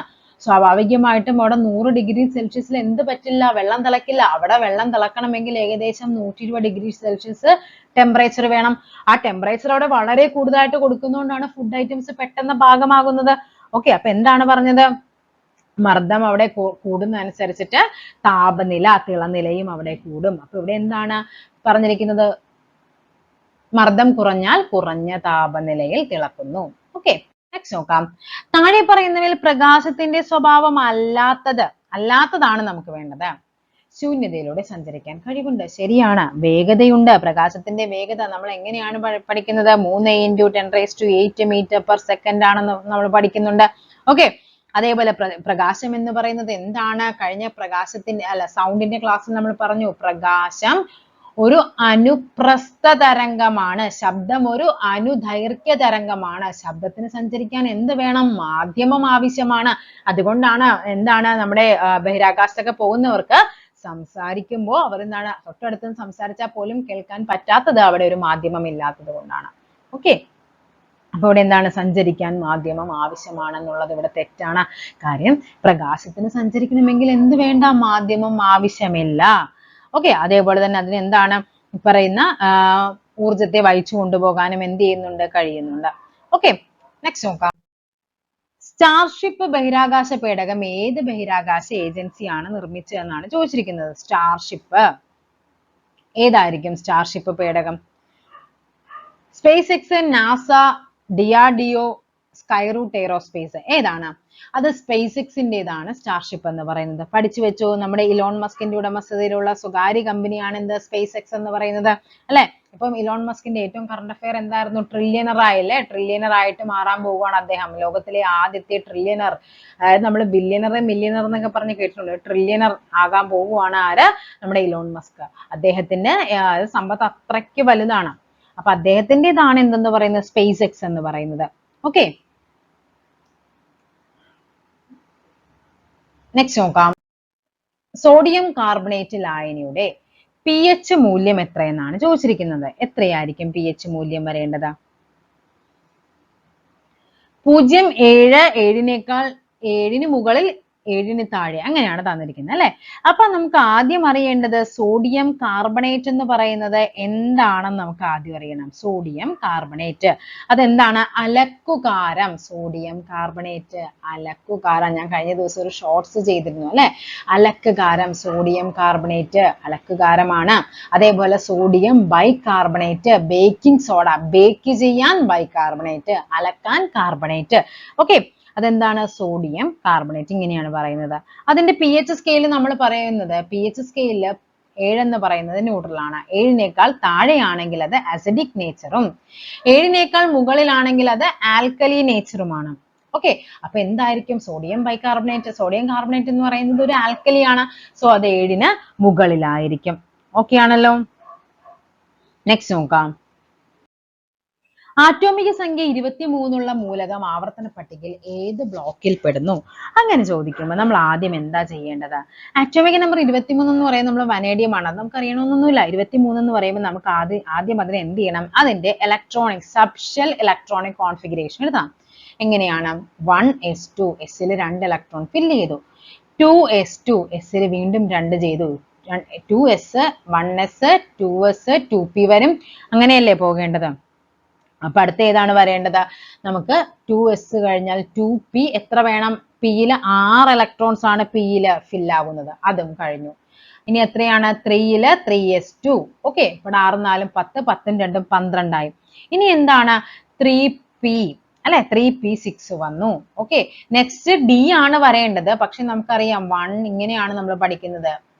ഇങ്ങനെ അത് എഴുതുമ്പോൾ ഇങ്ങനെ ഒരു സംഭവം നമ്മൾ പഠിക്കുന്നുണ്ട്. നമ്മുടെ പീരിയോഡിക് ടേബിളിന്റെ ഒരു മോക്ക് ടെസ്റ്റ് കംപ്ലീറ്റ് വിത്ത് എക്സ്പ്ലനേഷൻ ആയിട്ട് ചെയ്തിട്ടുണ്ട്. ജസ്റ്റ് കണ്ടു കഴിഞ്ഞാൽ അത്യാവശ്യം ഈ ഒരു ഏരിയയിൽ നിന്ന് ചോദിക്കുന്ന ക്വസ്റ്റ്യൻസ് ഒക്കെ കിട്ടും. അപ്പൊ പി ഫില്ല് ചെയ്ത് കഴിഞ്ഞാൽ നമുക്ക് പിന്നെ ഫില്ല് ചെയ്യേണ്ടത് 4s ആണ്. അതിനുശേഷമാണ് 3d ഫില്ല് ചെയ്യേണ്ടത്. ഓക്കെ, ബാക്കി വരുന്ന നോക്കിക്കേ. 2 4 10 12 18 20 ആയി. 23 അല്ല, ഇനി ഒരു 3 കൂടിയേ ഡിയിൽ വരാനുള്ളൂ. ഓക്കെ ആണല്ലോ. അപ്പൊ ലാസ്റ്റ് ഇലക്ട്രോണുകൾ നിറഞ്ഞത് എവിടെയാണ്? D sub ഷെല്ലിലാണ്. സോ അത് ഏത് ബ്ലോക്ക് ആയിരിക്കും? അത് ഡി ബ്ലോക്ക് എലമെന്റ്സ് ആണ്. ഈ ഡി ബ്ലോക്ക് എലമെന്റുകളെയാണ് എന്ത് വിളിക്കുന്നത്? സംക്രമണ മൂലകങ്ങൾ എന്ന് വിളിക്കുന്നത് ഡി ബ്ലോക്ക് എലമെന്റ്സിനെയാണ്. ഓക്കെ, അതേപോലെ ഡി ബ്ലോക്കിലെ എല്ലാ എലമെന്റ്സും എന്തായിരിക്കും? ലോഹങ്ങളായിരിക്കും. ഓക്കെ ആണല്ലോ. നെക്സ്റ്റ് നോക്കാം. 90 ഗ്രാം ജലത്തിൽ എത്ര മോൾ അടങ്ങിയിട്ടുണ്ട്? എത്ര മോൾ? മോളുകളുടെ എണ്ണം കണ്ടുപിടിക്കുന്നത് നമ്മൾ എങ്ങനെയാണ്? നമ്പർ ഓഫ് മോൾസ് എന്ന് പറയുന്നത് n. Number of mall n എന്ന് പറയുന്നത് എന്താണ്? തന്നിരിക്കുന്ന മാസ് എത്രയാണോ ഡിവൈഡഡ് ബൈ മോളാർ മാസ് എത്രയാണോ അത് ചെയ്യുക. തന്നിരിക്കുന്ന മാസ് എത്രയാണ് ഇവിടെ പറഞ്ഞിരിക്കുന്നത്? 90 ഗ്രാം ജലം. ഇത് 90 ആണ് മാസ് എന്ന് പറയുന്നത്. മോളാർ മാസ് എന്ന് പറയുന്നത് ജലമാണല്ലോ. ജലം എന്ന് പറയുന്നത് H2O ആണ്. ഹൈഡ്രജന്റെ എന്താണ് ആറ്റോമിക മാസ് എന്ന് പറയുന്നത് 1 ആണല്ലോ. ഓക്സിജന്റെ ആറ്റോമിക മാസ് എന്ന് പറയുന്നത് 16 ആണ്. സോ ഹൈഡ്രജൻ ഇവിടെ എന്താണ്? H2O. ഹൈഡ്രജൻ 2 എണ്ണം ഉണ്ട്, ഓക്സിജൻ 1 എണ്ണം ഉണ്ട്. സോ 2 + 16 8 ആണ്. സോറി 18 ആണ് ഇവിടുത്തെ അതിന്റെ എന്തെന്ന് പറയുന്നത്? മോളാർ മാസ് എന്ന് പറയുന്നത്. H2O മാസ്, മോളാർ മാസ് എന്ന് പറയുന്നത് 18 ആണ്. അതുകൊണ്ട് ഡിവൈഡ് ചെയ്താൽ മതി. 90/18 എത്രയാണ്? 5 മോൾ ആണ് അവിടെ എന്ത് ചെയ്യുന്നത്? ഈ ഒരു ജലത്തില് 90 ഗ്രാം ജലത്തിൽ അടങ്ങിയിട്ടുള്ളത്. നെക്സ്റ്റ് നോക്കാം. ഇലക്ട്രിക് അയൺ ബോക്സിലെ ഹീറ്റിംഗ് എലമെന്റ് നിർമ്മിക്കാൻ ഉപയോഗിക്കുന്ന ലോഹസങ്കരം പഠിച്ചു വെച്ചു. അത് ഏതാണ്? നിക്രോം ആണ്. നിക്രോം. എന്തുകൊണ്ടായിരിക്കാം നമ്മൾ നിക്രോം ഉപയോഗിക്കാൻ കാരണം? ഉയർന്ന റെസിസ്റ്റൻസ് വളരെ കൂടുതലാണ്. സ്വാഭാവികമായിട്ടും അവിടെ കൂടി വൈദ്യുതി കടന്നു പോകാൻ ഭയങ്കര ബുദ്ധിമുട്ടാണ് അല്ലെ. മൊത്തം തടസ്സങ്ങളാണ്. വൈദ്യുതി ഇവിടെ നിന്ന് ഇങ്ങനെ പോയി ഇവിടെ ഉന്തിത്തള്ളി വേണം വൈദ്യുതിക്ക് പോകാൻ. റെസിസ്റ്റൻസ് പ്രതിരോധം വളരെ കൂടുതലാണെങ്കിൽ അവിടെ എന്ത് സംഭവിക്കുന്നുണ്ട്? താപം ധാരാളമായി ഉൽപ്പാദിപ്പിക്കുന്നു. ഓക്കെ, അതേപോലെ തന്നെ ഹൈ എന്താണ്? Melting point. ചെറിയ ചൂടിലൊന്നും അത് എന്താവില്ല? മെൽറ്റ് ആയി പോവില്ല. നമ്മൾ അതുകൊണ്ട് എന്ത് വേണം? നല്ല മെൽറ്റിംഗ് പോയിന്റ് ഉള്ളത് കൊണ്ട് തന്നെ ഇത് പെട്ടെന്നൊന്നും എന്താവില്ല? മെൽറ്റ് ആവാത്ത കൊണ്ട് നിക്രോം ഉപയോഗിക്കുന്നുണ്ട്. നിക്രോം എന്തൊക്കെയാണ്? നിക്രോമിലെ ഘടകങ്ങൾ എന്ന് പറയുന്നത് നിക്രോം ഇങ്ങനെ തന്നെ പഠിച്ചു വെച്ചാൽ മതി. എന്തൊക്കെയാണ്? നിക്കലുണ്ട്, ക്രോമിയം ഉണ്ട്. നിക്കല്, ക്രോമിയം. പിന്നെ കോമൺ ആയിട്ടുള്ളത് അയൺ ഉണ്ട്, അതേപോലെ തന്നെ കാർബൺ ഉണ്ട്. പഠിച്ചു വെക്കണം കേട്ടോ. നിക്കൽ, ക്രോമിയം, അയൺ, കാർബൺ ആണ്. ഓക്കെ, എന്താണ് അൽനിക്കോ എന്ന് പറഞ്ഞാൽ? അൽനിക്കോ എന്താണ്? അലൂമിനിയം, നിക്കൽ, കൊബാൾട്ട്, പിന്നെ ഒന്നും കൂടി ഉണ്ട് ഇരുമ്പ്. ഇവയാണ് സ്ഥിരകാന്തങ്ങൾ നിർമ്മിക്കാൻ എപ്പോഴും ചോദിക്കുന്ന ഒരു ക്വസ്റ്റ്യൻ ആണ്. സ്ഥിരകാന്തങ്ങൾ നിർമ്മിക്കാൻ ഉപയോഗിക്കുന്നത് ഏതാണെന്ന് ചോദിക്കാറുണ്ട്. എന്താണത്? അൽനിക്കോയാണ്. ഡ്യൂറാലുമിൻ എന്തിനാണ് ഉപയോഗിക്കുന്നത്? വിമാനങ്ങളുടെയൊക്കെ ഭാഗങ്ങൾ നിർമ്മിക്കാനായിട്ട്. അതായത് എന്താണ്? ഭാരം കുറഞ്ഞ ലോഹസങ്കരമാണ്. ഇതിന്റെ മെയിൻ എലമെന്റ് എന്ന് പറയുന്നത് അലൂമിനിയം ആണ്. ഓക്കെ, അപ്പൊ എന്താണ് ബെൽമെറ്റൽ എന്ന് പറഞ്ഞാൽ? നമ്മുടെ ബെല്ലടിക്കാനായിട്ട് ക്ഷേത്രമണികളൊക്കെ ഇല്ലേ, അതൊക്കെ ഉണ്ടാക്കുന്നത് എന്താണ്? ഈ പറയുന്ന ബെൽമെറ്റൽ ആണ്. അതായത് ബെൽമെറ്റലിൽ എന്തൊക്കെയാണ്? കോപ്പർ ഉണ്ട്, ടിന്നുണ്ട്. ഓക്കെ, ഇത് രണ്ടുമാണ് ബെൽമെറ്റലിലുള്ളത്. ഓക്കെ ആണല്ലോ. നെക്സ്റ്റ് നോക്കാം. രാജാ രവിവർമ്മയെ കുറിച്ചുള്ള പ്രസ്താവനകളിൽ ശരിയായവ കണ്ടെത്താൻ. ഓക്കെ, രാജാ രവിവർമ്മയാണ് എന്താണ് പറഞ്ഞിരിക്കുന്നത്? പാശ്ചാത്യ ചിത്രകലയ ശൈലിയിൽ നിപുണൻ. പ്രശസ്തമായ ചിത്രമാണ് ശകുന്തള. കിളിമാനൂർ കൊട്ടാരത്തിൽ ജനിച്ചു. ഓക്കെ, ഇവിടെ 1, 2, 3 എന്താണ്? ശരിയാണ്. 1848 ഏപ്രിൽ 29 അദ്ദേഹം എന്ത് ചെയ്യുന്നത്? ജനിക്കുന്നത്. എവിടെ?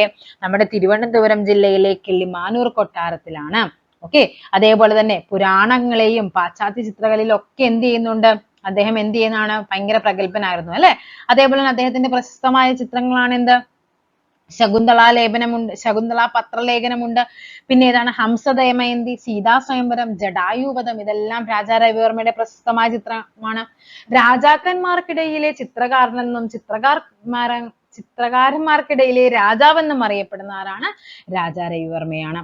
ഓക്കെ, അതേപോലെ നമ്മുടെ തപാൽ സ്റ്റാമ്പിൽ പ്രത്യക്ഷപ്പെട്ട 2ാമത്തെ മലയാളിയാണ് ആര്? നമ്മുടെ രാജാ രവിവർമ്മ. ആദ്യത്തെ ആളാരാണ്? ശ്രീനാരായണ ഗുരു. നമ്മൾ പഠിച്ചിട്ടുണ്ട് അല്ലെ. 2ാമത്തെ ആളാണ് രാജാ രവിവർമ്മ. എന്റെ ഗുരുനാഥൻ എന്ന കവിത താഴെ നൽകിയവയിൽ ഏത് സമാഹാരത്തിൽ നിന്ന് എടുത്തിട്ടുള്ളതാണ്? സാധാരണ ചോദിക്കാറ് എന്റെ ഗുരുനാഥൻ എന്ന കവിത ആരുമായി ബന്ധപ്പെട്ടതാണെന്നാണ്. നമുക്കറിയാം അതാരാണ്? വള്ളത്തോളിൻ്റെതാണ്. വള്ളത്തോൾ നാരായണമേനോൻ മഹാത്മാഗാന്ധിയുടെ തത്വങ്ങളൊക്കെ എഴുതിയിരിക്കുന്നതാണ് എന്റെ ഗുരുനാഥൻ. ഒരു 90s കിഡ്സിനൊക്കെ ആണെങ്കിൽ അവർക്ക് സ്കൂളുകളിൽ നമുക്ക് പഠിക്കാനുണ്ടായിരുന്നു എന്റെ ഗുരുനാഥൻ അല്ലെ. അതില് ഈ പറയുന്ന സാഹിത്യമഞ്ജരിയില് അദ്ദേഹത്തിന്റെ 4ാം ഭാഗത്തിലാണ് എന്ത് പറയുന്നത്, ഈ പറയുന്ന നമ്മുടെ എന്റെ ഗുരുനാഥൻ എന്ന് പറയുന്ന ആ ഒരു സംഗ്രഹം വരുന്നത്. ഓക്കെ, അതായത് വള്ളത്തോളിലെ കുറെ ലഘു കവിതകളെല്ലാം കൂടിയാണ് ഈ സാഹിത്യമഞ്ജരി സമാഹാരം എന്ന് പറയുന്നത്. അതിൽ 11 ഭാഗങ്ങളാണ് ടോട്ടൽ ഉള്ളത്. അതിൽ 4ാം ഭാഗത്തിലാണ് എന്റെ ഗുരുനാഥൻ മഹാത്മാഗാന്ധിയെ പ്രകീർത്തിച്ച് പറയുന്നതാണ്. നെക്സ്റ്റ് നോക്കാം. ക്ലാസിക് പ്രസ്ഥാനത്തിന്റെ റൊമാന്റിക് കാവ്യമെന്നും റൊമാന്റിക് പ്രസ്ഥാനത്തിലെ ക്ലാസിക് കാവ്യമെന്നും വിശേഷിപ്പിക്കാവുന്ന കൃതി ഏതാണെന്നാണ് ചോദിച്ചിരിക്കുന്നത്. ഏതാണ് അത്? നളചരിതം ആട്ടക്കഥയാണ്. നളചരിതം ആട്ടക്കഥ. ഓക്കെ, നെക്സ്റ്റ് നോക്കാം. 2025 ചാമ്പ്യൻസ് ട്രോഫി ഏകദിന ക്രിക്കറ്റുമായി ബന്ധപ്പെട്ട തെറ്റായ പ്രസ്താവന. ഫൈനലിൽ ന്യൂസിലൻഡിനെ എതിരെ ഇന്ത്യക്ക് 4 വിക്കറ്റ് ജയം. ചാമ്പ്യൻസ് ട്രോഫിയിൽ ഇന്ത്യക്ക് 3ാം കിരീടം. രോഹിത് ശർമ്മയെ ടൂർണമെന്റിലെ താരമായി തിരഞ്ഞെടുത്തു. നമുക്ക് തെറ്റായതാണ് വേണ്ടത്. ഇവിടെ നമുക്ക് തെറ്റെന്ന് പറയുന്നത് ഏതാണ്? 3 മാത്രമാണ് തെറ്റിട്ട. രോഹിത് ശർമ്മയെ ടൂർണമെന്റിലെ താരമായി തിരഞ്ഞെടുത്തു. ഇത് മാത്രമാണ് എന്ത് തെറ്റായിട്ട് വരുന്നത്. ഓക്കെ, അപ്പൊ നമുക്ക് നോക്കാം. 2025 ICC ടൂർണമെന്റിൽ ആരായിരുന്നു താരം? ആരായിരുന്നു? അതല്ലേ നമുക്കിവിടെ തെറ്റ് വരുന്നത്. അത് രജിൻ രവീന്ദ്രയാണ്. ഓക്കെ, ആരാണ്? രോഹിത് ശർമ്മയല്ല, രജിൻ രവീന്ദ്ര. രജിൻ രവീന്ദ്ര. ഓക്കെ, അദ്ദേഹം ഏതാണ്? ന്യൂസിലാൻഡ് താരമായിരുന്നു. ന്യൂസിലാൻഡ് താരമായ രജിൻ രവീന്ദ്രയെയാണ് എന്ത് പ്ലെയർ ഓഫ് ദ ടൂർണമെന്റ് ആയിട്ട് തിരഞ്ഞെടുത്തത്. ഓക്കെ, ഇനി ഇതിന്റെ വേദി എവിടെയായിരുന്നു? പാകിസ്ഥാനിലും ഉണ്ടായിരുന്നു, അതേപോലെ UAE-യിലും ഉണ്ടായിരുന്നു.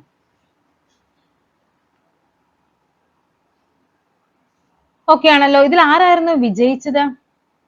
ഫൈനൽ ന്യൂസിലാൻഡിനെതിരെ എന്ത് ചെയ്യുന്നുണ്ട്? ഇന്ത്യക്ക് 4 വിക്കറ്റ് ജയമുണ്ട്. ഓക്കെ, കണ്ടോ? ഇന്ത്യക്ക് 4 വിക്കറ്റ് ജയമുണ്ടായിരുന്നു. അപ്പൊ ആരാണ്? ഇന്ത്യയാണ് കിരീടം നേടിയത്.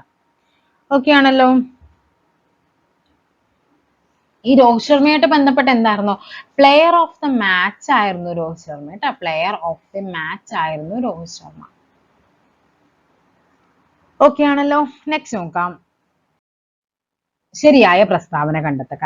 ആൻ മക്ലെയിനും നിക്കോൾ അയേഴ്സിനും ഒപ്പമാണ് സുനിത വില്യംസും ബുച്ച് വിൽമോറും ബഹിരാകാശത്ത് നിന്ന് ഫ്ലോറിഡ തീരക്കടലിൽ ഇറങ്ങിയത്. ഒരു യൂറോപ്യൻ സ്പേസ് ഏജൻസിയാണ് സ്പേസ് എക്സ്. 286 ദിവസത്തെ ബഹിരാകാശവാസത്തിന് ശേഷമാണ് സുനിത വില്യംസും ബുച്ച് വിൽമോറും ഭൂമിയിലെത്തുന്നത്. ഇവിടെ ഏതാണ്? 3 മാത്രമാണ് ശരി. അപ്പൊ എന്തൊക്കെയാണ് നമുക്ക് തെറ്റ്? ആദ്യം അറിയേണ്ടത് യൂറോപ്യൻ സ്പേസ് ഏജൻസി ആണോ സ്പേസ് എക്സ് എന്ന് പറയുന്നത്? അല്ല, ഇലോൺ മസ്കിന്റെ ഏതാണ്? സ്പേസ് എക്സ് അമേരിക്കൻ ബഹിരാകാശ ഏജൻസിയാണ്. ഓക്കെ ആണല്ലോ. അതാണ് ഫസ്റ്റ് വൺ എന്ന് പറയുന്നത്. അതായത് അവരുടെ ഏതാണ്? ഡ്രാഗൺ എന്ന് പറയുന്ന പേടകത്തിലാണ് അവർ ഭൂമിയിലേക്ക് തിരിച്ചെത്തുന്നത്. പിന്നെന്താണ്? അതായത് ഏകദേശം 286 ദിവസം അവിടെ ചെലവഴിച്ചതിന് ശേഷം അവരെങ്ങനെയാണ്, ആരൊക്കെ തമ്മിലാണ് തിരിച്ചു വരുന്നത്? Nick Hague. ആരാണ്? നിക് ഹേഗുമുണ്ട്, അതേപോലെ തന്നെ ഗോർബുനോവ്, അലക്സാണ്ടർ ഗോർബുനോവ്, എന്നിവർക്കൊപ്പമാണ് അവർ എന്ത് ചെയ്യുന്നത്? ഭൂമിയിലേക്ക് തിരിച്ചു വരുന്നത്. അതുകൊണ്ടാണ് ഈ സ്റ്റേറ്റ്മെന്റ് എന്തായത്? തെറ്റായത്. ഈ സ്റ്റേറ്റ്മെന്റ് തെറ്റെന്ന് പറഞ്ഞാൽ യൂറോപ്യൻ അല്ല, അമേരിക്കൻ ആണ്. Change the following into indirect speech അല്ലെ. ഇൻഡയറക്റ്റ് സ്പീച്ചിൽ ഇവരോട് പറഞ്ഞിരിക്കുന്നത് എന്താണ്? The teacher said the earth revolves around the sun. ഭൂമി എന്ന് പറയുന്നത് സൂര്യന് ചുറ്റും എന്ത് ചെയ്യുന്നുണ്ട്? കറങ്ങുന്നുണ്ട്. ഈ പറഞ്ഞിരിക്കുന്ന കാര്യം ഒരു യൂണിവേഴ്സൽ ട്രൂത്ത് ആണ്. The sun rises in the east അല്ലെ, സൂര്യൻ കിഴക്കുദിക്കുന്നു. ഇതെല്ലാം യൂണിവേഴ്സൽ ട്രൂത്ത് ആണ് എങ്കിൽ ഇൻഡയറക്റ്റ് സ്പീച്ച് വരുമ്പോഴേക്കും അതായത് നമുക്ക് എന്ത് ചെയ്യണം? അതിന് നമുക്ക് ഒരു ചേഞ്ചും വരുത്താതെ അതേ സ്റ്റേറ്റ്മെന്റ് നമുക്ക് അങ്ങനെ തന്നെയാണ് എന്ത് ചെയ്യേണ്ടത്? റീപ്ലേസ് ചെയ്യേണ്ടത്.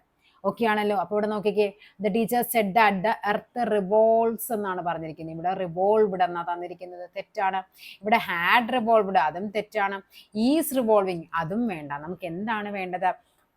The earth revolves around the sun. So option C ആണ് നമുക്ക് ആൻസർ ആയിട്ട് വരേണ്ടത്. The teacher said that the earth revolves around the sun.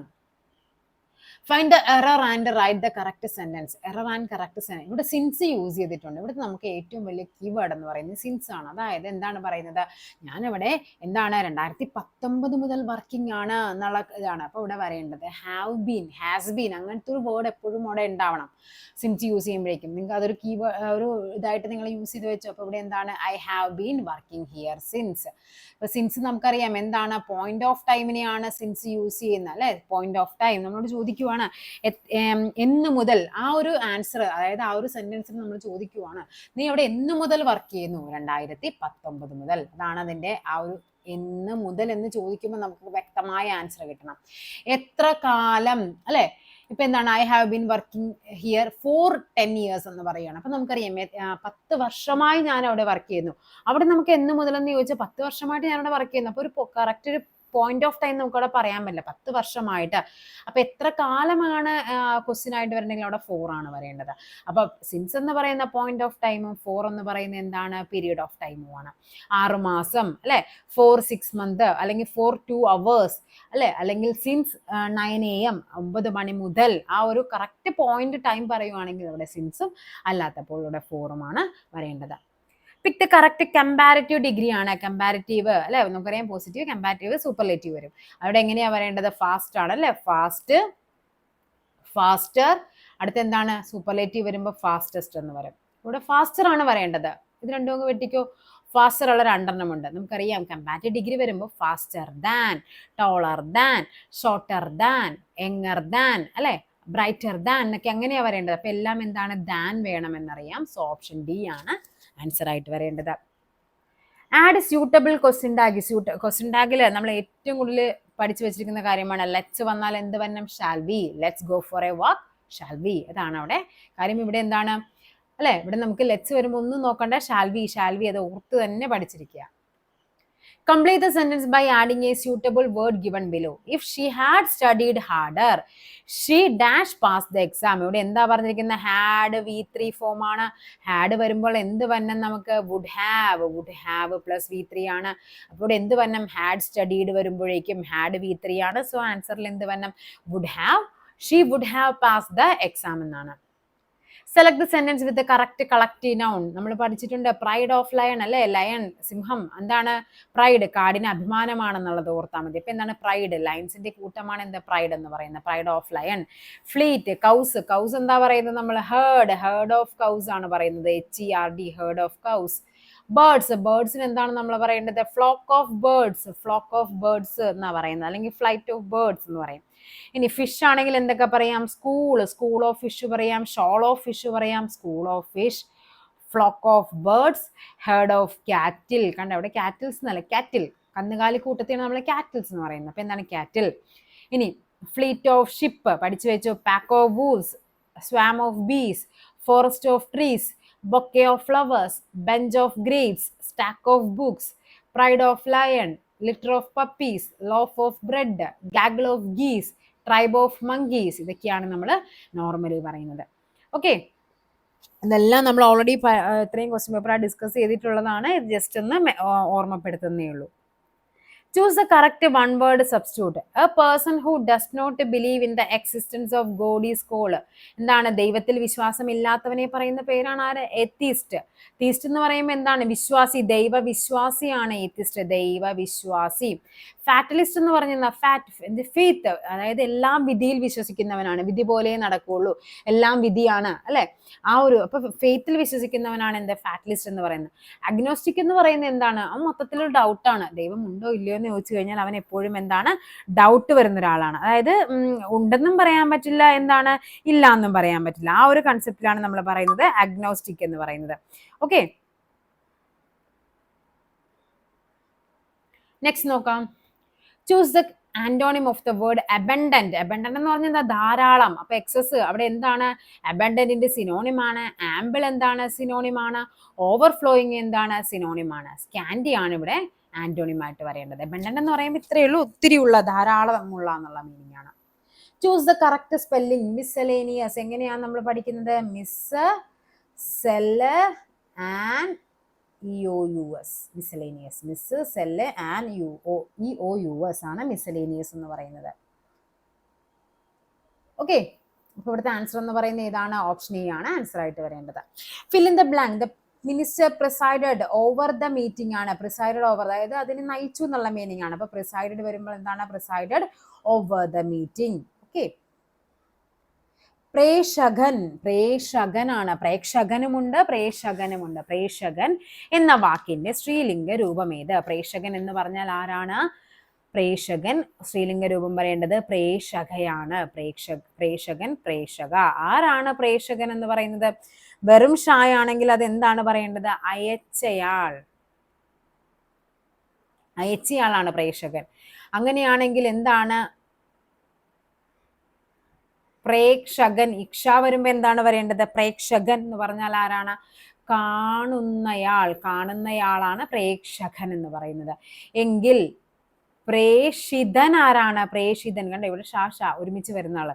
അപ്പൊ എന്താണ് പ്രേഷിതൻ എന്ന് പറയുന്നത്? അയക്കപ്പെട്ടയാൾ. അയക്കപ്പെട്ടയാളാണ് പ്രേഷിതൻ. അപ്പൊ ഇവിടെ എന്താണ് പ്രേക്ഷിതൻ? പ്രേക്ഷിതനാണെങ്കിൽ എന്താണ്? കാണപ്പെട്ടവൻ. കാണപ്പെട്ടവൻ എന്നുള്ളതാണ് മീനിങ് വരേണ്ടത്. ഓക്കെ, നെക്സ്റ്റ് നോക്കാം. നിഷ്ഫല യജ്ഞം എന്ന അർത്ഥം വരുന്ന ശൈലി. നിഷ്ഫല യജ്ഞം എന്ന് പറയുന്നത് കാകദന്ത ഗവേഷണമാണ്. കാകദന്ത ഗവേഷണമാണ് നിഷ്ഫല യജ്ഞം എന്ന് പറയുന്നത്. ഫലമില്ലാത്തൊരു കാര്യം ചെയ്യുന്നതിനെയാണ് കാകദന്ത ഗവേഷണം. നിരാമയം. എന്താണ് നിരാമയം? നിർ പ്ലസ് ആമയമാണ് നിരാമയം. ഒത്തിരി തവണ ചോദിച്ചിട്ടുണ്ട്. നിർ പ്ലസ് ആമയമാണ് നിരാമയം.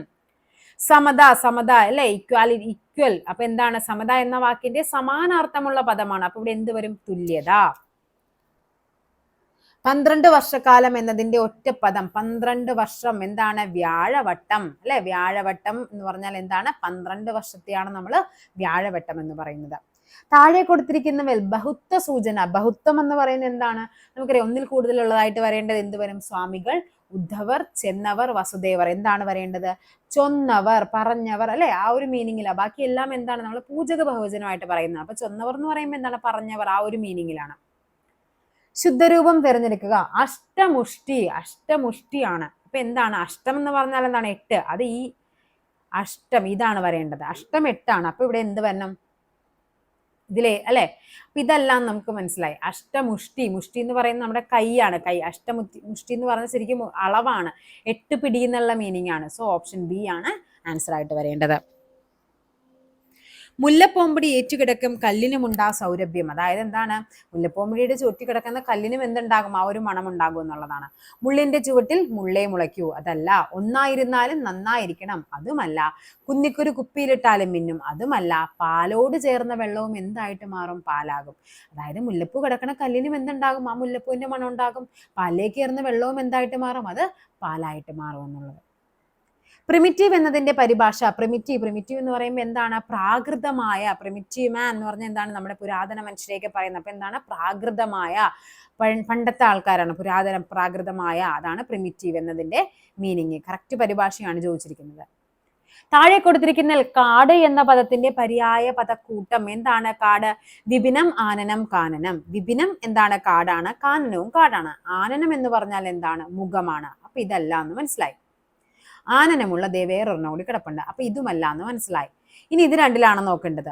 വാടി എന്ന് പറഞ്ഞാൽ എന്താണ്? വാടി പൂന്തോട്ടമാണ്. പൂന്തോട്ടം. അപ്പൊ ഇതും അല്ല. ആൻസർ ഏതായിരിക്കും? കാനനം, ഗഹനം, വിപിനം എന്നുള്ളതാണ് കാടിന്റെ പര്യായമായിട്ട് വരേണ്ടത്. 3/8 ദശാംശ രൂപം ഏത്? 3/8 എന്ന് പറയുമ്പോൾ നോക്കിക്കേ, ഇവിടെ 0.75 0.375 തന്നിട്ടുണ്ട്. നമുക്ക് എന്ത് ചെയ്യാം? ഡയറക്റ്റ് ഡിവൈഡ് ചെയ്ത് നോക്കാം. 3/8 പോയിന്റ് ഇവിടെ 0, ഇവിടെ എത്ര വരും? ഇവിടെയാണ് 0 ഇട്ട് കൊടുക്കേണ്ടത് അല്ലെ. 0 വരും. അവിടെ എത്ര വരും? 8 × 3 24. ഇവിടെ നേരെ ബാക്കി 6 വരും. 0.3 എന്ന് കിട്ടി. നീ നോക്കിക്കേ, 0.3 ഉള്ള ഒരൊറ്റ ഉത്തരം മാത്രമേ ഉള്ളൂ ഇവിടെ. ആൻസർ ഏതാണ്? ഓപ്ഷൻ ബി ആണ്. ബാക്കിയും കൂടി ഞാൻ ചെയ്ത് കാണിച്ചു തരാം. കാര്യം ചിലപ്പോൾ തരുന്ന ആൻസർ ചിലപ്പോൾ 0.365 0.315 എന്നൊക്കെ പറഞ്ഞു തരും. അങ്ങനെ വരുമ്പോൾ കൺഫ്യൂഷൻ ആകരുത്. ചെയ്ത് കാണിച്ചു തരാം. ഇവിടെ എന്താണ്? പോയിന്റ് ഓൾറെഡി ഉള്ളതുകൊണ്ട് നമുക്ക് അഗെയിൻ ഇവിടെ 0 ഇട്ട് കൊടുക്കാം. കാര്യം 6 നമുക്ക് 8 പോകില്ല. അപ്പൊ എത്ര വരും? 8 × 7 എന്ന് പറയുന്നത് 56 ആണ്. 4 കുറച്ച് എഴുതുക അല്ലെ. 60 നിന്ന് 56 വരുമ്പോൾ 4 വരും. ഇനി ഓൾറെഡി പോയിന്റ് ഉണ്ട്. അഗെയിൻ നമ്മളിവിടെ 0 ഇട്ട് കൊടുക്കുക. 8 5 എത്രയാണ്? 40 ആണ്.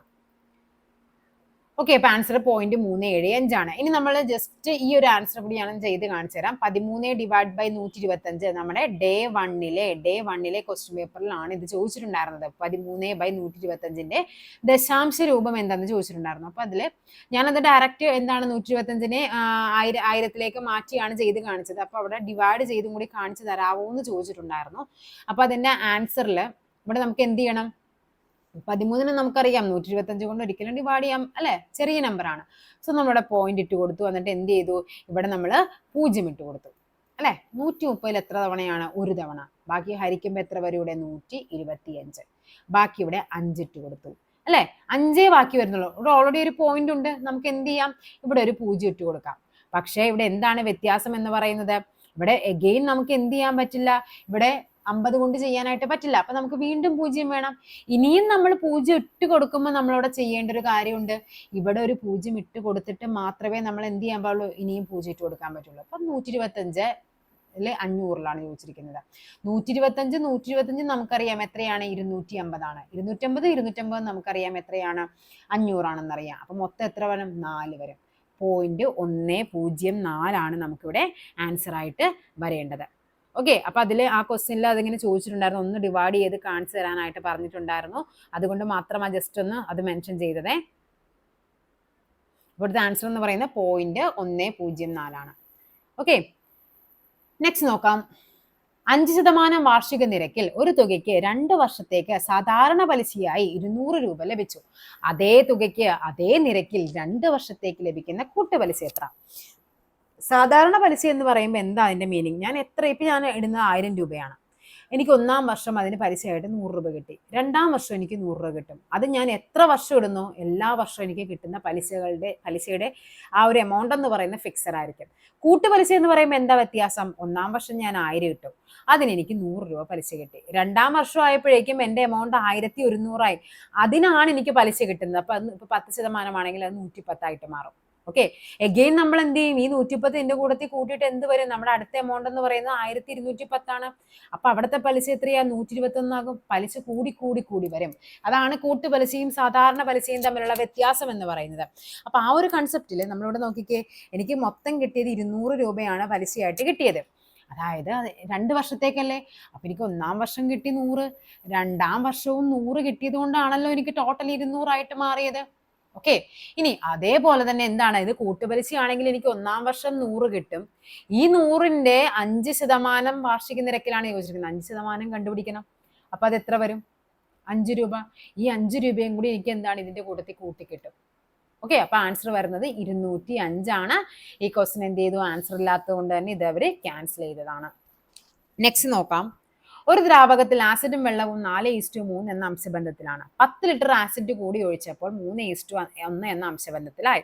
ഇപ്പോൾ ദ്രാവകത്തിൽ എത്ര ലിറ്റർ ആസിഡും വെള്ളവും ഉണ്ടെന്നാണ് ചോദിച്ചിരിക്കുന്നത്. ഇത് നമുക്ക് ചെയ്യാനായിട്ട് ഏറ്റവും എളുപ്പം ഓപ്ഷൻ എന്ന് കണ്ടുപിടിക്കാനാണ്.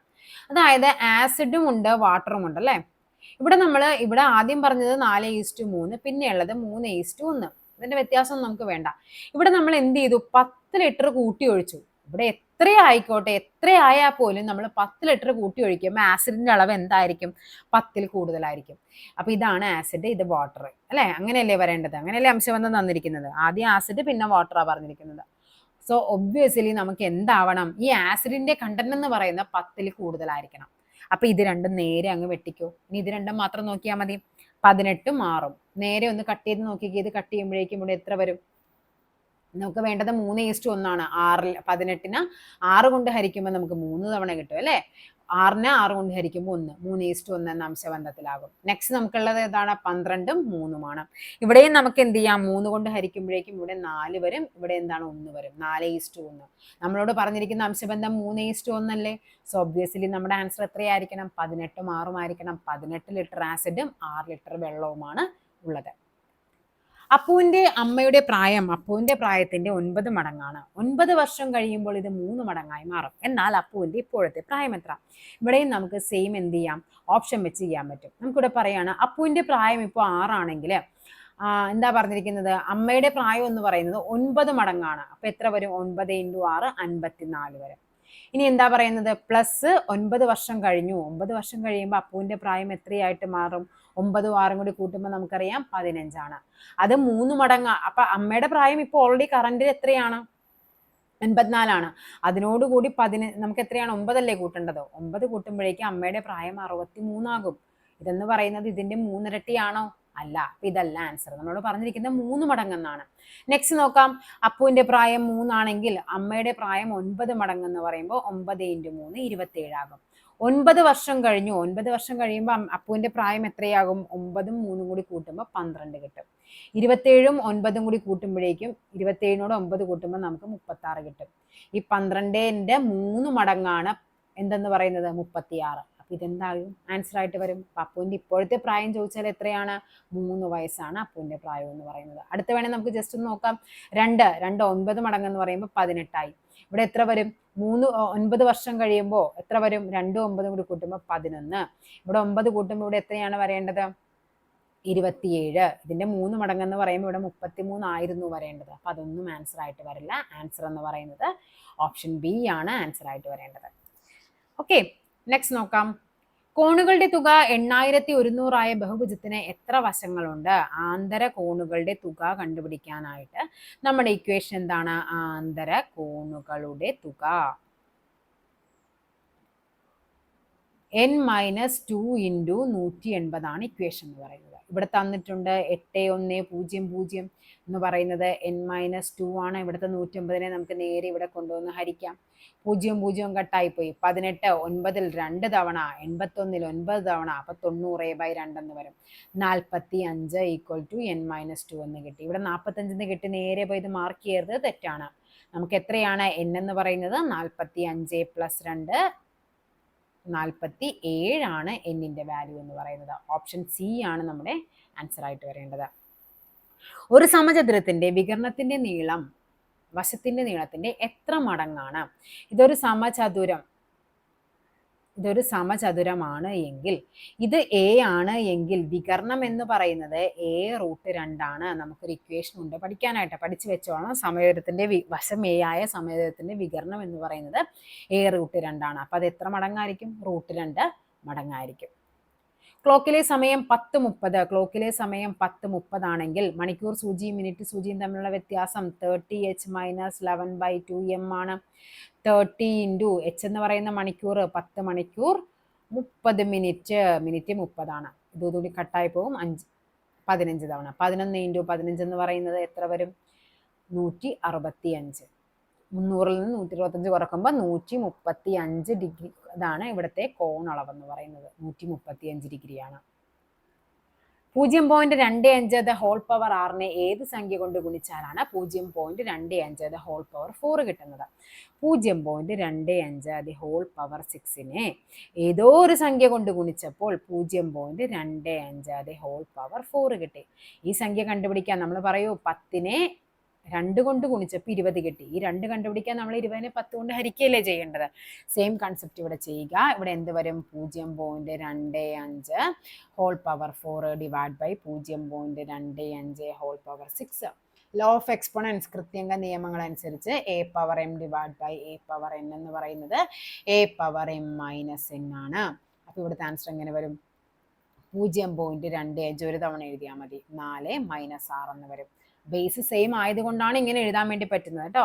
ഇവിടെ എന്ത് വരും? 0.25 വലുതിൽ നിന്ന് ചെറുത് കുറച്ച് വലുതിന്റെ സൈൻ -2 എന്ന് വരും. ഇങ്ങനെ ഒരു ആൻസർ നമുക്കില്ല. സോ നമുക്ക് എന്ത് ചെയ്യണം? ഈ 0.25 എന്ന് പറയുന്നതിനെ നമുക്ക് 25/100 എന്ന് എഴുതാം. പോയിന്റ് കഴിഞ്ഞ് 2 ഡിജിറ്റ് ആയതുകൊണ്ടാണ് നമ്മൾ 100 കൊണ്ട് ഹരിച്ചത്. 3 ഡിജിറ്റ് ആണെങ്കിൽ നമ്മൾ എന്ത് ചെയ്തേനെ? 1000 കൊണ്ട് ഹരിച്ചേനെ. പോയിന്റ് കഴിഞ്ഞ് 1 ഡിജിറ്റ് ആണെങ്കിൽ നമ്മൾ എന്ത് ചെയ്തേനെ? ഇപ്പൊ 2.5 എന്നാണെങ്കിൽ നമുക്ക് അതിനെ എങ്ങനെ എഴുതാം? 25/10 എന്ന് എഴുതിയാൽ മതി. അപ്പോൾ ഇവിടെ 25/100 ആണ് നമുക്ക് വരേണ്ടത്. 25/100 എന്ന് പറയുമ്പോൾ 25 100ൽ എത്ര തവണയാണ്? 4 തവണ. 1/4 എന്ന് വരും. സോ ഇത് എങ്ങനെയാ വരേണ്ടത്? 1/4 ദി ഹോൾ പവർ -2. ഇനി അടുത്ത നിയമങ്ങളിൽ മറ്റൊന്നാണ് a⁻m എന്ന് പറയുന്നത് 1/a⁻m ആണ്.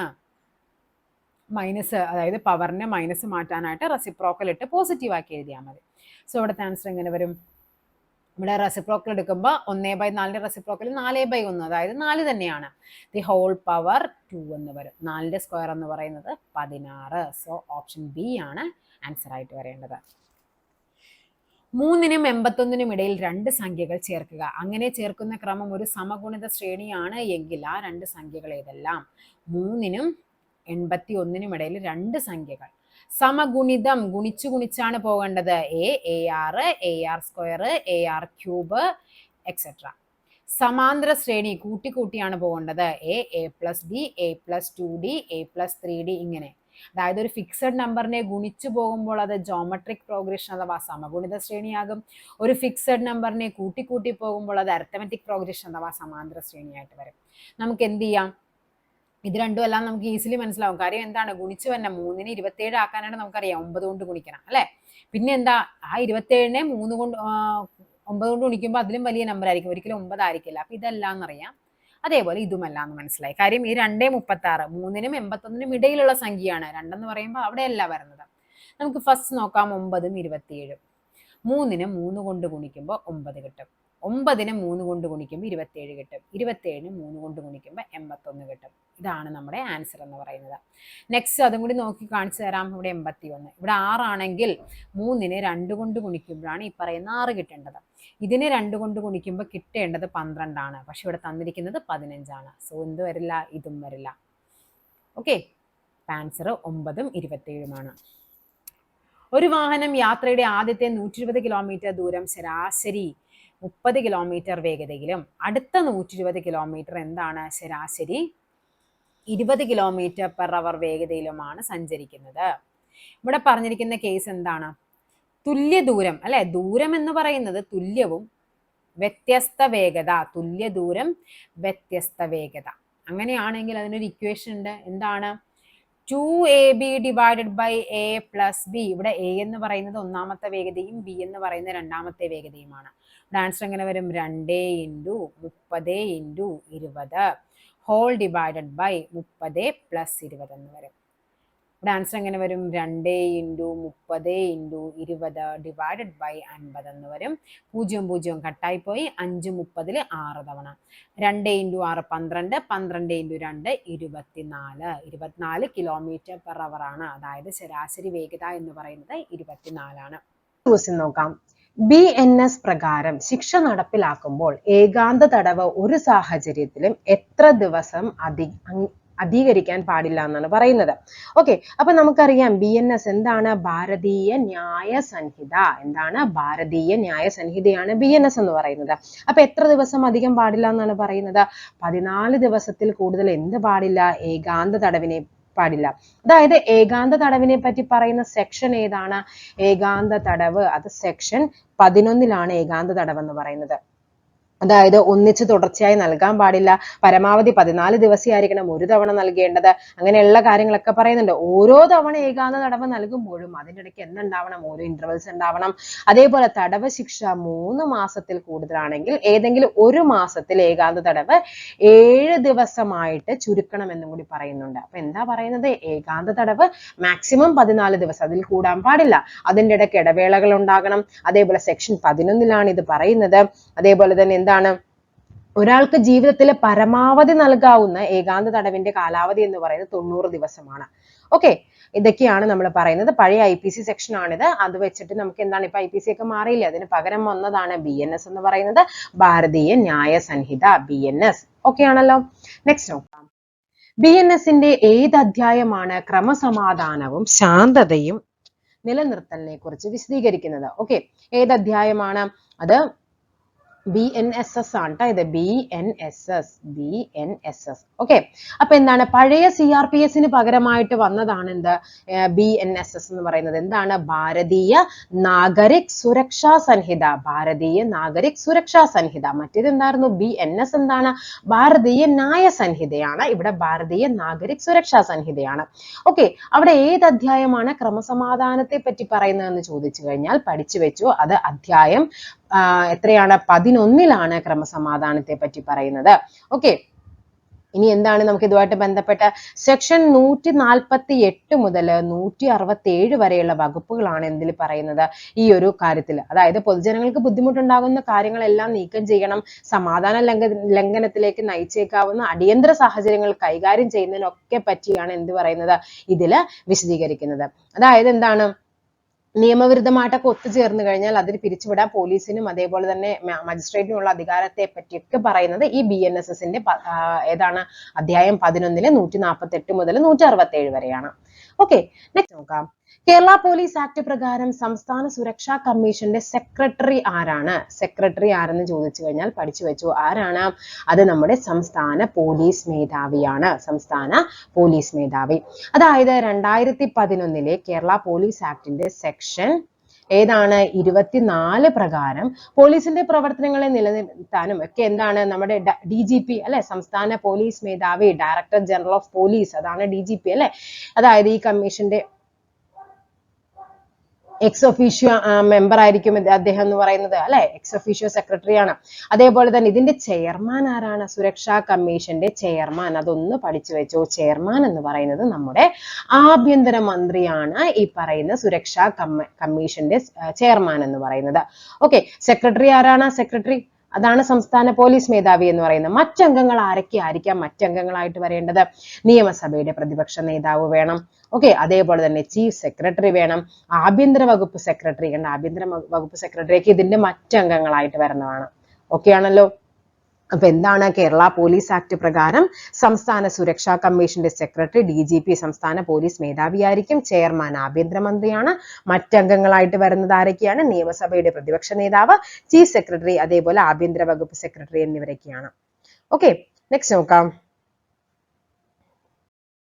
ഒരു വ്യക്തി വധശിക്ഷയോ ജീവപര്യന്തമോ തടവോ ലഭിക്കാവുന്ന ഒരു കുറ്റകൃത്യം ചെയ്യാനുള്ള ഗൂഢാലോചന മറച്ചു വെക്കുകയും ആ കൃത്യം നടക്കുകയും ചെയ്താൽ അയാൾക്ക് ലഭിക്കാവുന്ന പരമാവധി ശിക്ഷ എന്തെന്നാണ് ചോദിച്ചിരിക്കുന്നത്. എത്രയാണ്? 7 വർഷം വരെ തടവാണ് അയാൾക്ക് ലഭിക്കാവുന്ന പരമാവധി ശിക്ഷ എന്ന് പറയുന്നത്. ഓക്കെ, അപ്പൊ എന്താണ് BNS എന്ന് പറയുമ്പോൾ നമുക്കറിയാം BNSന്റെ സെക്ഷൻ 58 BNS ഭാരതീയ ന്യായ സംഹിത 58 പ്രകാരമാണ് ഈ പറയുന്ന ഈ ഒരു ആക്ട് വരുന്നത്. 7 വർഷം വരെയാണ് എന്ത് മാക്സിമം തടവെന്ന് പറയുന്നത്. കുറ്റം നടന്നില്ലെങ്കിൽ, ഇപ്പോൾ നമ്മളോട് പറയുന്ന എന്താണ്? ആ കൃത്യം നടന്നു അല്ലെ, ആ കൃത്യം നടക്കുകയും ചെയ്തു എന്നാ പറയുന്നത്. എങ്കിൽ ആ കൃത്യം നടന്നില്ല എങ്കിൽ എന്താണ്? എന്ത് സംഭവിക്കും? പരമാവധി 3 വർഷം വരെ തടവ് ലഭിക്കും. ഓക്കെ, കൃത്യം നടന്നു കഴിഞ്ഞാൽ ആ പരമാവധി എത്രയാണ്? 7 വർഷം വരെയാണ്. കൃത്യം നടന്നില്ല എങ്കിൽ എന്ത് പറ്റും? 3 വർഷം വരെ തടവ് ലഭിക്കും. കണ്ടോ? നെക്സ്റ്റ് നോക്കാം. BNSS അറസ്റ്റ് ചെയ്യപ്പെട്ട വ്യക്തിയെ അറസ്റ്റ് ചെയ്യപ്പെട്ട വ്യക്തിയെ അറസ്റ്റിനുള്ള കാരണങ്ങളും ജാമ്യത്തിനുള്ള അവകാശവും അറിയിക്കേണ്ടതാണ്. ഏത് സെക്ഷൻ പ്രകാരമാണെന്നാണ് പറയുന്നത്? ഏതാണ്? സെക്ഷൻ 47. BNS സെക്ഷൻ 47 പ്രകാരം എന്താണ്? ഒരാളെ നമ്മൾ അറസ്റ്റ് ചെയ്തു കഴിഞ്ഞാൽ അയാളെ നമുക്ക് ആ കാര്യം എന്തിനാണ് നമ്മൾ അറസ്റ്റ് ചെയ്യുന്നത് അയാളെ എന്നുള്ള കാര്യം നമ്മൾ എന്ത് ചെയ്യണം? അറിയിക്കേണ്ടതുണ്ട്. അപ്പൊ സെക്ഷൻ ഏതാണ്? 47 പ്രകാരമാണ്. അതായത് വാറന്റ് ഇല്ലാതെ അറസ്റ്റ് ചെയ്യപ്പെടുന്ന ഒരു വ്യക്തിക്ക് അറസ്റ്റിനുള്ള കാരണങ്ങൾ കൊടുക്കണം. ജാമ്യം ലഭിക്കാവുന്ന കുറ്റമാണ് അയാൾ ചെയ്തതെങ്കിൽ ജാമ്യത്തിനുള്ള അവകാശവും പോലീസ് ഉദ്യോഗസ്ഥർ നിർബന്ധമായും അയാൾ എന്ത് ചെയ്യണം? അറിയിച്ചിരിക്കണം. ഇതൊക്കെയാണ് സെക്ഷൻ 47 പറയുന്നത്. അപ്പൊ സെക്ഷൻ 49 എന്താണ്? 49 എന്ന് പറയുന്നത് ഒരാളെ നമ്മൾ അറസ്റ്റ് ചെയ്യാൻ ചെയ്യുമ്പോൾ അയാളെ അറസ്റ്റ് ചെയ്യാൻ എന്താണ്? അയാൾ അറസ്റ്റിന് വഴങ്ങിയില്ല. അങ്ങനെ അറസ്റ്റിന് വഴങ്ങാത്ത ഒരു വ്യക്തിയെ കീഴ്പ്പെടുത്തുന്നതിനായിട്ട് പോലീസുകാർക്ക് എന്താണ്? ബലപ്രയോഗം നടത്താനായിട്ട് പറ്റും. അതാണ് സെക്ഷൻ 49 പറയുന്നത്. 50 എന്താണ് പറയുന്നത്? ബലപ്രയോഗം ചെയ്യാനായിട്ടുള്ള. ഓക്കെ, 50 എന്താ പറയുന്നത്? അതായത് അറസ്റ്റ് ചെയ്യപ്പെട്ട വ്യക്തിക്ക് അയാളുടെ വിവരങ്ങൾ താൻ നാമനിർദ്ദേശിച്ച ചെയ്യുന്ന ഒരു സുഹൃത്തിനെയോ അല്ലെങ്കിൽ എന്താണ് ബന്ധുവിനെയോ അറിയിക്കാനുള്ള അവകാശം. അല്ലെ, ഇപ്പൊ ഒരാളെ അറസ്റ്റ് ചെയ്ത് കൊണ്ട് ജയിലിലിട്ടു, അയാൾക്ക് ജാമ്യം ലഭിക്കാനുള്ള സഹായങ്ങളൊക്കെ പോലീസുകാർ ചെയ്തു കൊടുക്കണം. പക്ഷേ ഇയാൾക്ക് ഇയാളുടെ ഫ്രണ്ട്സിനെയോ അല്ലെങ്കിൽ അയാളുടെ ബന്ധുക്കളെയൊക്കെ അറിയിക്കേണ്ട എന്നെ ഇങ്ങനെ അറസ്റ്റ് ചെയ്തിട്ടുണ്ടെന്ന്. അപ്പൊ അതുമായി ബന്ധപ്പെട്ട അവകാശത്തെയാണ് സെക്ഷൻ 50 പറയുന്നത്. എന്താണ് സെക്ഷൻ 50? അപ്പൊ എന്താണ്? അറിയിക്കാനുള്ള അവകാശം അല്ലെ, ബന്ധുക്കളെയൊക്കെ അറിയിക്കാനുള്ള അവകാശമാണ്. സെക്ഷൻ 51 എന്താണ് പറയുന്നത്? അറസ്റ്റ് ചെയ്യപ്പെട്ട വ്യക്തിയെ രജിസ്റ്റർ ചെയ്ത മെഡിക്കൽ പ്രാക്ടീഷണർ അയാളെ പരിശോധിക്കണം. അതായത് ഇപ്പൊ അയാൾ അതുമായിട്ട് ബന്ധപ്പെട്ട എന്തെങ്കിലും കുറ്റമാണ് ചെയ്തതെങ്കിൽ അയാൾ എന്താണ്? മെഡിക്കലായിട്ട് അത് ആ ഒരു ഡോക്ടർ എന്താണ്? അയാളെ പരിശോധിക്കുന്നതുമായി ബന്ധപ്പെട്ട ചട്ടങ്ങളൊക്കെയാണ് 51 പറയുന്നത്. ഓക്കെ, നെക്സ്റ്റ് നോക്കാം. കേരള പോലീസ് ആക്ട് സെക്ഷൻ 64 താഴെ പറയുന്നവയിൽ എന്തിനെ പറ്റി വിശദീകരിക്കുന്നു?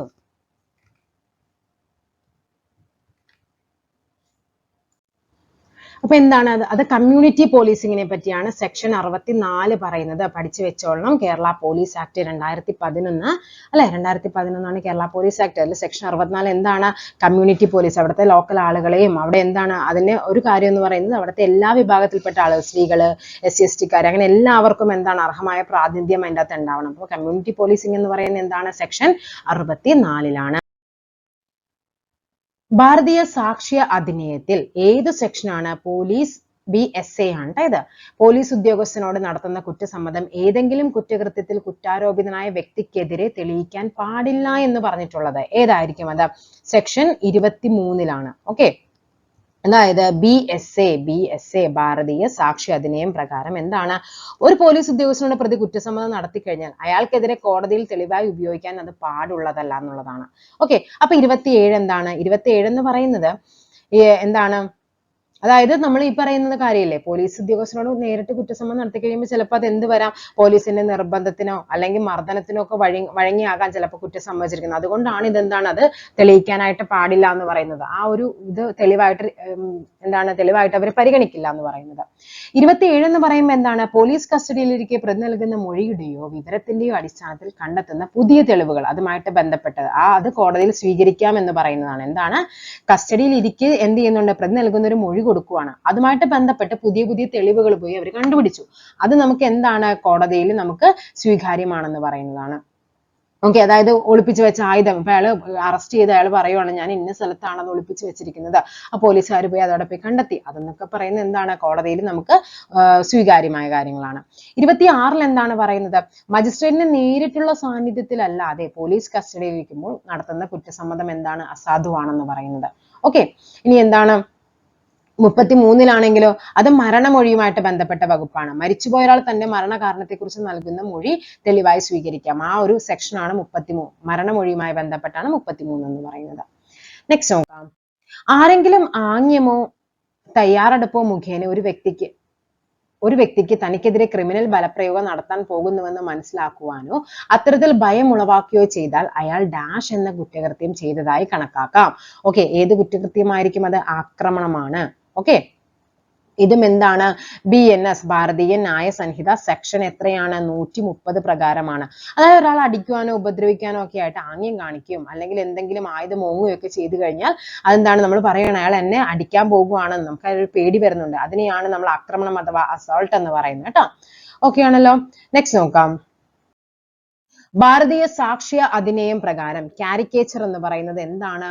BSA പ്രകാരം കാരിക്കേച്ചർ ഒരു രേഖയാണ് അല്ലെ. നമ്മൾ സിനിമകളിലൊക്കെ കണ്ടിട്ടുണ്ട് ഇവരിങ്ങനെ കാരിക്കേച്ചർ വരച്ചെടുക്കുന്നത്. അപ്പൊ എന്താണ്? കാരിക്കേച്ചർ ഒരു രേഖയായി കണക്കാക്കപ്പെടുന്നതാണ് കേട്ടോ. നെക്സ്റ്റ് നോക്കാം. ഒരു ഗ്രാമത്തിന്റെ കാര്യങ്ങളുമായി ബന്ധപ്പെട്ട് നിയമിക്കപ്പെട്ടിരിക്കുന്ന ഓരോ ഉദ്യോഗസ്ഥനും അടുത്തുള്ള മജിസ്ട്രേറ്റിനെയോ അടുത്തുള്ള പോലീസ് സ്റ്റേഷന്റെ ചുമതലയിലുള്ള ഉദ്യോഗസ്ഥനെ താഴെ പറയുന്ന ചില വസ്തുതകളെ പറ്റി അറിയിക്കേണ്ടതാണ്. മോഷ്ടിച്ച വസ്തുക്കൾ വാങ്ങുകയോ വിൽക്കുകയോ ചെയ്യുന്ന കുപ്രസിദ്ധ വ്യക്തിയുടെ ഗ്രാമത്തിനകത്തോ അടുത്തോ ഉള്ള സ്ഥിരമോ താൽക്കാലികമായ താമസ സ്ഥലം. ഗ്രാമത്തിലോ സമീപത്തോ പെട്ടെന്നുള്ളതോ അസ്വാഭാവികമായ മരണം സംഭവിക്കുകയോ സംശയാസ്പദമായ സാഹചര്യത്തിൽ മരണം സംഭവിക്കുകയോ അല്ലെങ്കിൽ ഒരു ഗ്രാമത്തിലെ സമീപത്തോ ഏതെങ്കിലും മൃതദേഹമോ മൃതദേഹത്തിന്റെ ഭാഗമോ ഒക്കെ കണ്ടെത്തുകയോ ചെയ്തു കഴിഞ്ഞാൽ എന്താണ്? അവരെ അറിയിക്കണം അല്ലെ. നമുക്കിത് രണ്ടും എന്താണ്? പോലീസുകാരെ അറിയിക്കേണ്ട കാര്യമാണ്. സോ അവിടെ ഏത് വരും? Xഉം Yഉം എന്താണ്? അറിയിക്കണം എന്ന് പറയുന്നത്. അതേപോലെ തന്നെ മറ്റു കാര്യമുണ്ട്. അതായത് നമ്മുടെ ഗ്രാമത്തിനുള്ളിൽ തന്നെ സംശയാസ്പദമായിട്ട് ആരെങ്കിലൊക്കെ താമസിക്കുന്നുണ്ടെങ്കിൽ നമുക്ക് അവരെ പോലീസുകാരെ അറിയിക്കാനായിട്ട് പറ്റും. അതേപോലെ എന്താണ്?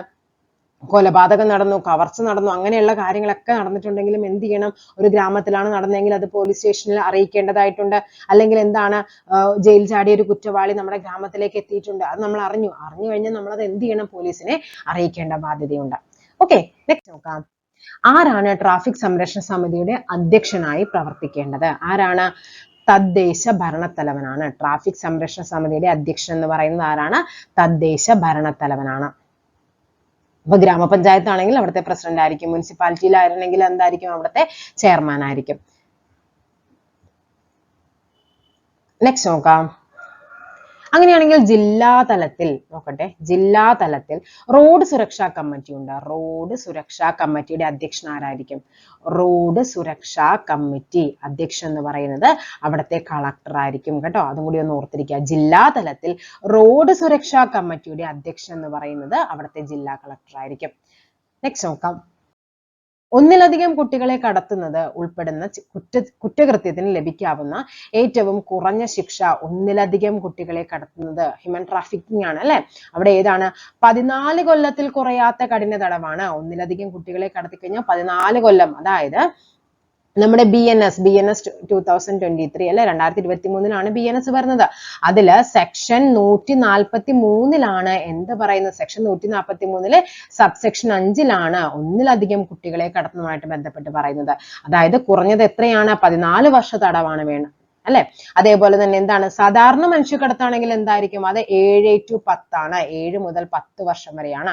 ഒരു കുട്ടിയെ കടത്തിയാലാണെങ്കിൽ 10 വർഷത്തെ കഠിന തടവാണ്. ഒരു കുട്ടിയാണെങ്കിൽ 10 വർഷം, ഒന്നിൽ കൂടുതലാണെങ്കിൽ എത്രയാണ്? 14 വർഷമാണ്. ഓക്കെ, അതേപോലെ പിഴയും ഉണ്ടാവും കേട്ടോ അതിന്റെ ഒപ്പം തന്നെ. NDPS നിയമം ആർക്കെല്ലാമാണ് ബാധകമെന്നാണ് ചോദിച്ചിരിക്കുന്നത്. ഓക്കെ, NDPS എന്ന് പറയുമ്പോൾ എന്താണ്?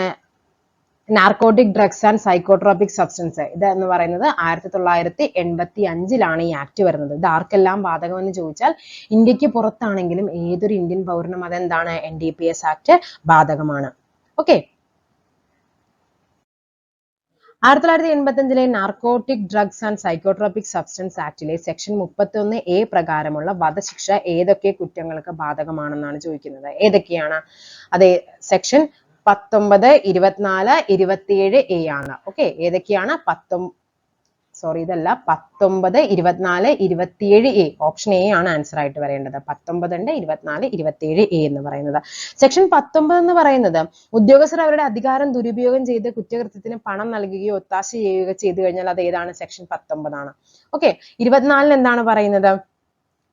അനധികൃതമായിട്ട് പുറം രാജ്യങ്ങളിലേക്ക് മയക്കുമരുന്ന് കടത്തുകയോ അവിടെ നിന്ന് ഇന്ത്യയിലേക്ക് കൊണ്ടുവരികയോ ചെയ്തു കഴിഞ്ഞാൽ അത് സെക്ഷൻ 24 ആണ്. 27A എന്താണ് പറയുന്നത്? മയക്കുമരുന്ന് ഇടപാടുകൾക്ക് സാമ്പത്തിക സഹായം നൽകുകയോ കുറ്റവാളികളെ ഒളിപ്പിക്കുകയോ ചെയ്യുന്നത് ഏതാണ്? 27A പറയുന്നത്. ഓക്കെ, നെക്സ്റ്റ് നോക്കാം. ട്യൂഷൻ സെന്റർ നടത്തുന്ന മിസ്റ്റർ ബിക്കെതിരെ മിസ്റ്റർ എ തെറ്റായ പരാതി നൽകുന്നു. തന്റെ സെന്ററിൽ പഠിപ്പിക്കുന്ന സ്കൂൾ കുട്ടികളെ ലൈംഗികമായി പീഡിപ്പിച്ചിരുന്നുവെന്ന് മിസ്റ്റർ ബിയെ അപമാനിക്കാൻ വേണ്ടി മാത്രമായിരുന്നു പരാതി. എന്ത് കുറ്റമാണ് ചെയ്തത്? അപ്പൊ ഓൾറെഡി അവിടെ എന്താണ്? അങ്ങനെ സംഭവം നടന്നിട്ടില്ല, വെറുതെ ആയിരുന്നു, അപമാനിക്കാൻ വേണ്ടി ചെയ്തതാണ്. അപ്പൊ അവിടെ ഏതാണ്? എന്തായിരിക്കും അവിടെ? പോക്സോ ആക്ട് സെക്ഷൻ 22 പ്രകാരം തെറ്റായ പരാതി നൽകിയതിന് A കുറ്റം ചെയ്തിട്ടുണ്ട്. കൂടാതെ എന്താണ്? 6 മാസം വരെ തടവുണ്ട്. ഓക്കെ, വ്യാജ പരാതി നൽകി കഴിഞ്ഞാൽ 6 മാസം വരെയാണ് തടവ്. അതൊന്ന് ഓർത്തിരിക്കുക. പോക്സോ ആക്ട് വന്ന വർഷം ഏതാണ്? 2012 പോക്സോ ആക്ട്. ഓക്കെ, നെക്സ്റ്റ് നോക്കാം. പോക്സോയെ സംബന്ധിച്ച് താഴെ പറയുന്ന പ്രസ്താവനകൾ ഏതാണ് ശരി? നോക്കാം. മാതാപിതാക്കളുടെ അനുമതിയില്ലാതെ ഒരു മാധ്യമത്തിലെ റിപ്പോർട്ടർ ഇരയായ കുട്ടിയുടെ വെളിപ്പെടുത്താൻ പാടില്ല. എന്താണ്? ബന്ധപ്പെട്ട കുട്ടിയുടെ അനുമതിയില്ലാതെ ഒരു മാധ്യമത്തിലെ റിപ്പോർട്ടർ ഇരയായ കുട്ടിയുടെ പേര് വെളിപ്പെടുത്താൻ പാടില്ല. ചൈൽഡ് വെൽഫെയർ കമ്മിറ്റിയുടെ അനുമതിയില്ലാതെ ഒരു മാധ്യമത്തിൽ റിപ്പോർട്ടർ കുട്ടിയുടെ പേര് വെളിപ്പെടുത്താൻ പാടില്ല. പോക്സോ ആക്ട് പ്രകാരം രൂപീകരിച്ച പ്രത്യേക കോടതിയുടെ അനുമതിയില്ലാതെ ഒരു മാധ്യമത്തിലെ റിപ്പോർട്ടർ ഇരയായ കുട്ടിയുടെ പേര് വെളിപ്പെടുത്താൻ പാടില്ല. ഓപ്ഷൻ D ആണ് നമുക്ക് ആൻസർ ആയിട്ട് വരേണ്ടത്. അതായത് സെക്ഷൻ 23 പ്രകാരമാണ് ഇരയായ കുട്ടിയുടെ ഐഡന്റിറ്റി, അതായത് പേരോ ഫോട്ടോയോ സ്കൂളോ കുടുംബോ വിലാസം ഒന്നും എന്ത് ചെയ്യാൻ പാടില്ല?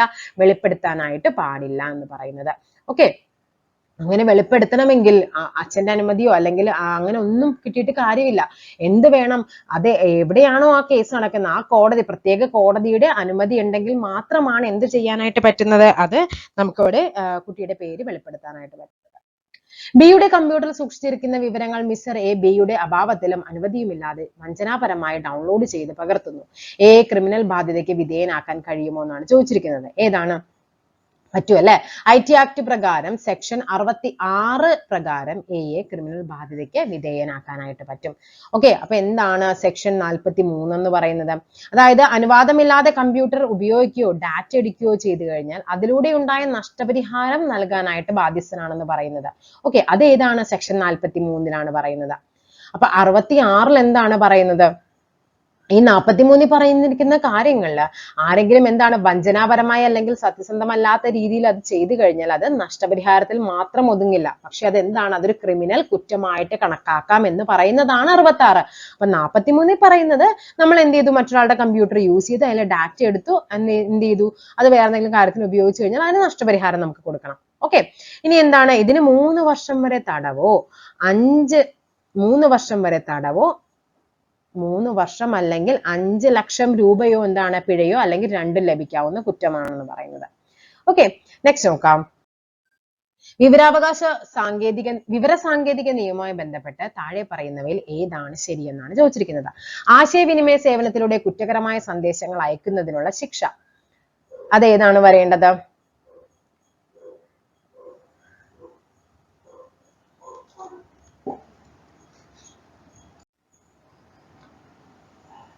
അത് സെക്ഷൻ 66A ആണ്.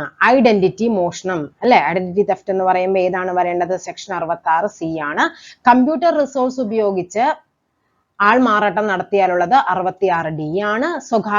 സ്വകാര്യത ലംഘിച്ചതിനുള്ള ശിക്ഷ എന്ന് പറയുന്നത് 66E ആണ്. ഓക്കെ, അപ്പൊ ആൻസർ വരേണ്ടത് ഓപ്ഷൻ സി ആണ് നമുക്കിവിടെ ആൻസർ ആയിട്ട് വരേണ്ടത്. നെക്സ്റ്റ് നോക്കാം.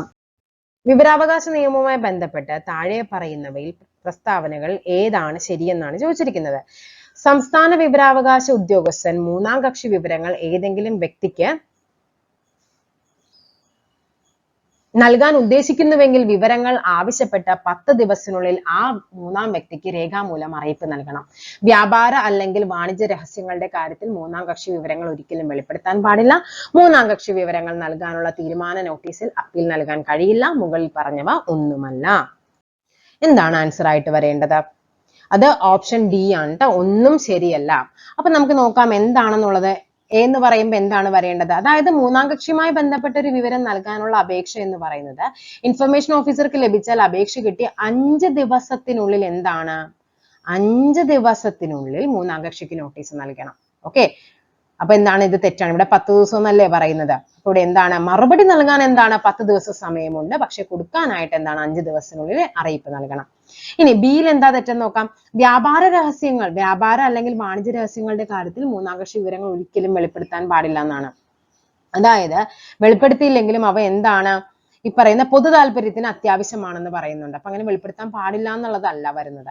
ഇനി സി എന്ന് പറയുമ്പോൾ എന്താണ്? മൂന്നാം കക്ഷി വിവരങ്ങൾ നൽകാനുള്ള തീരുമാന നോട്ടീസിന് അപ്പീൽ നൽകാൻ കഴിയില്ല.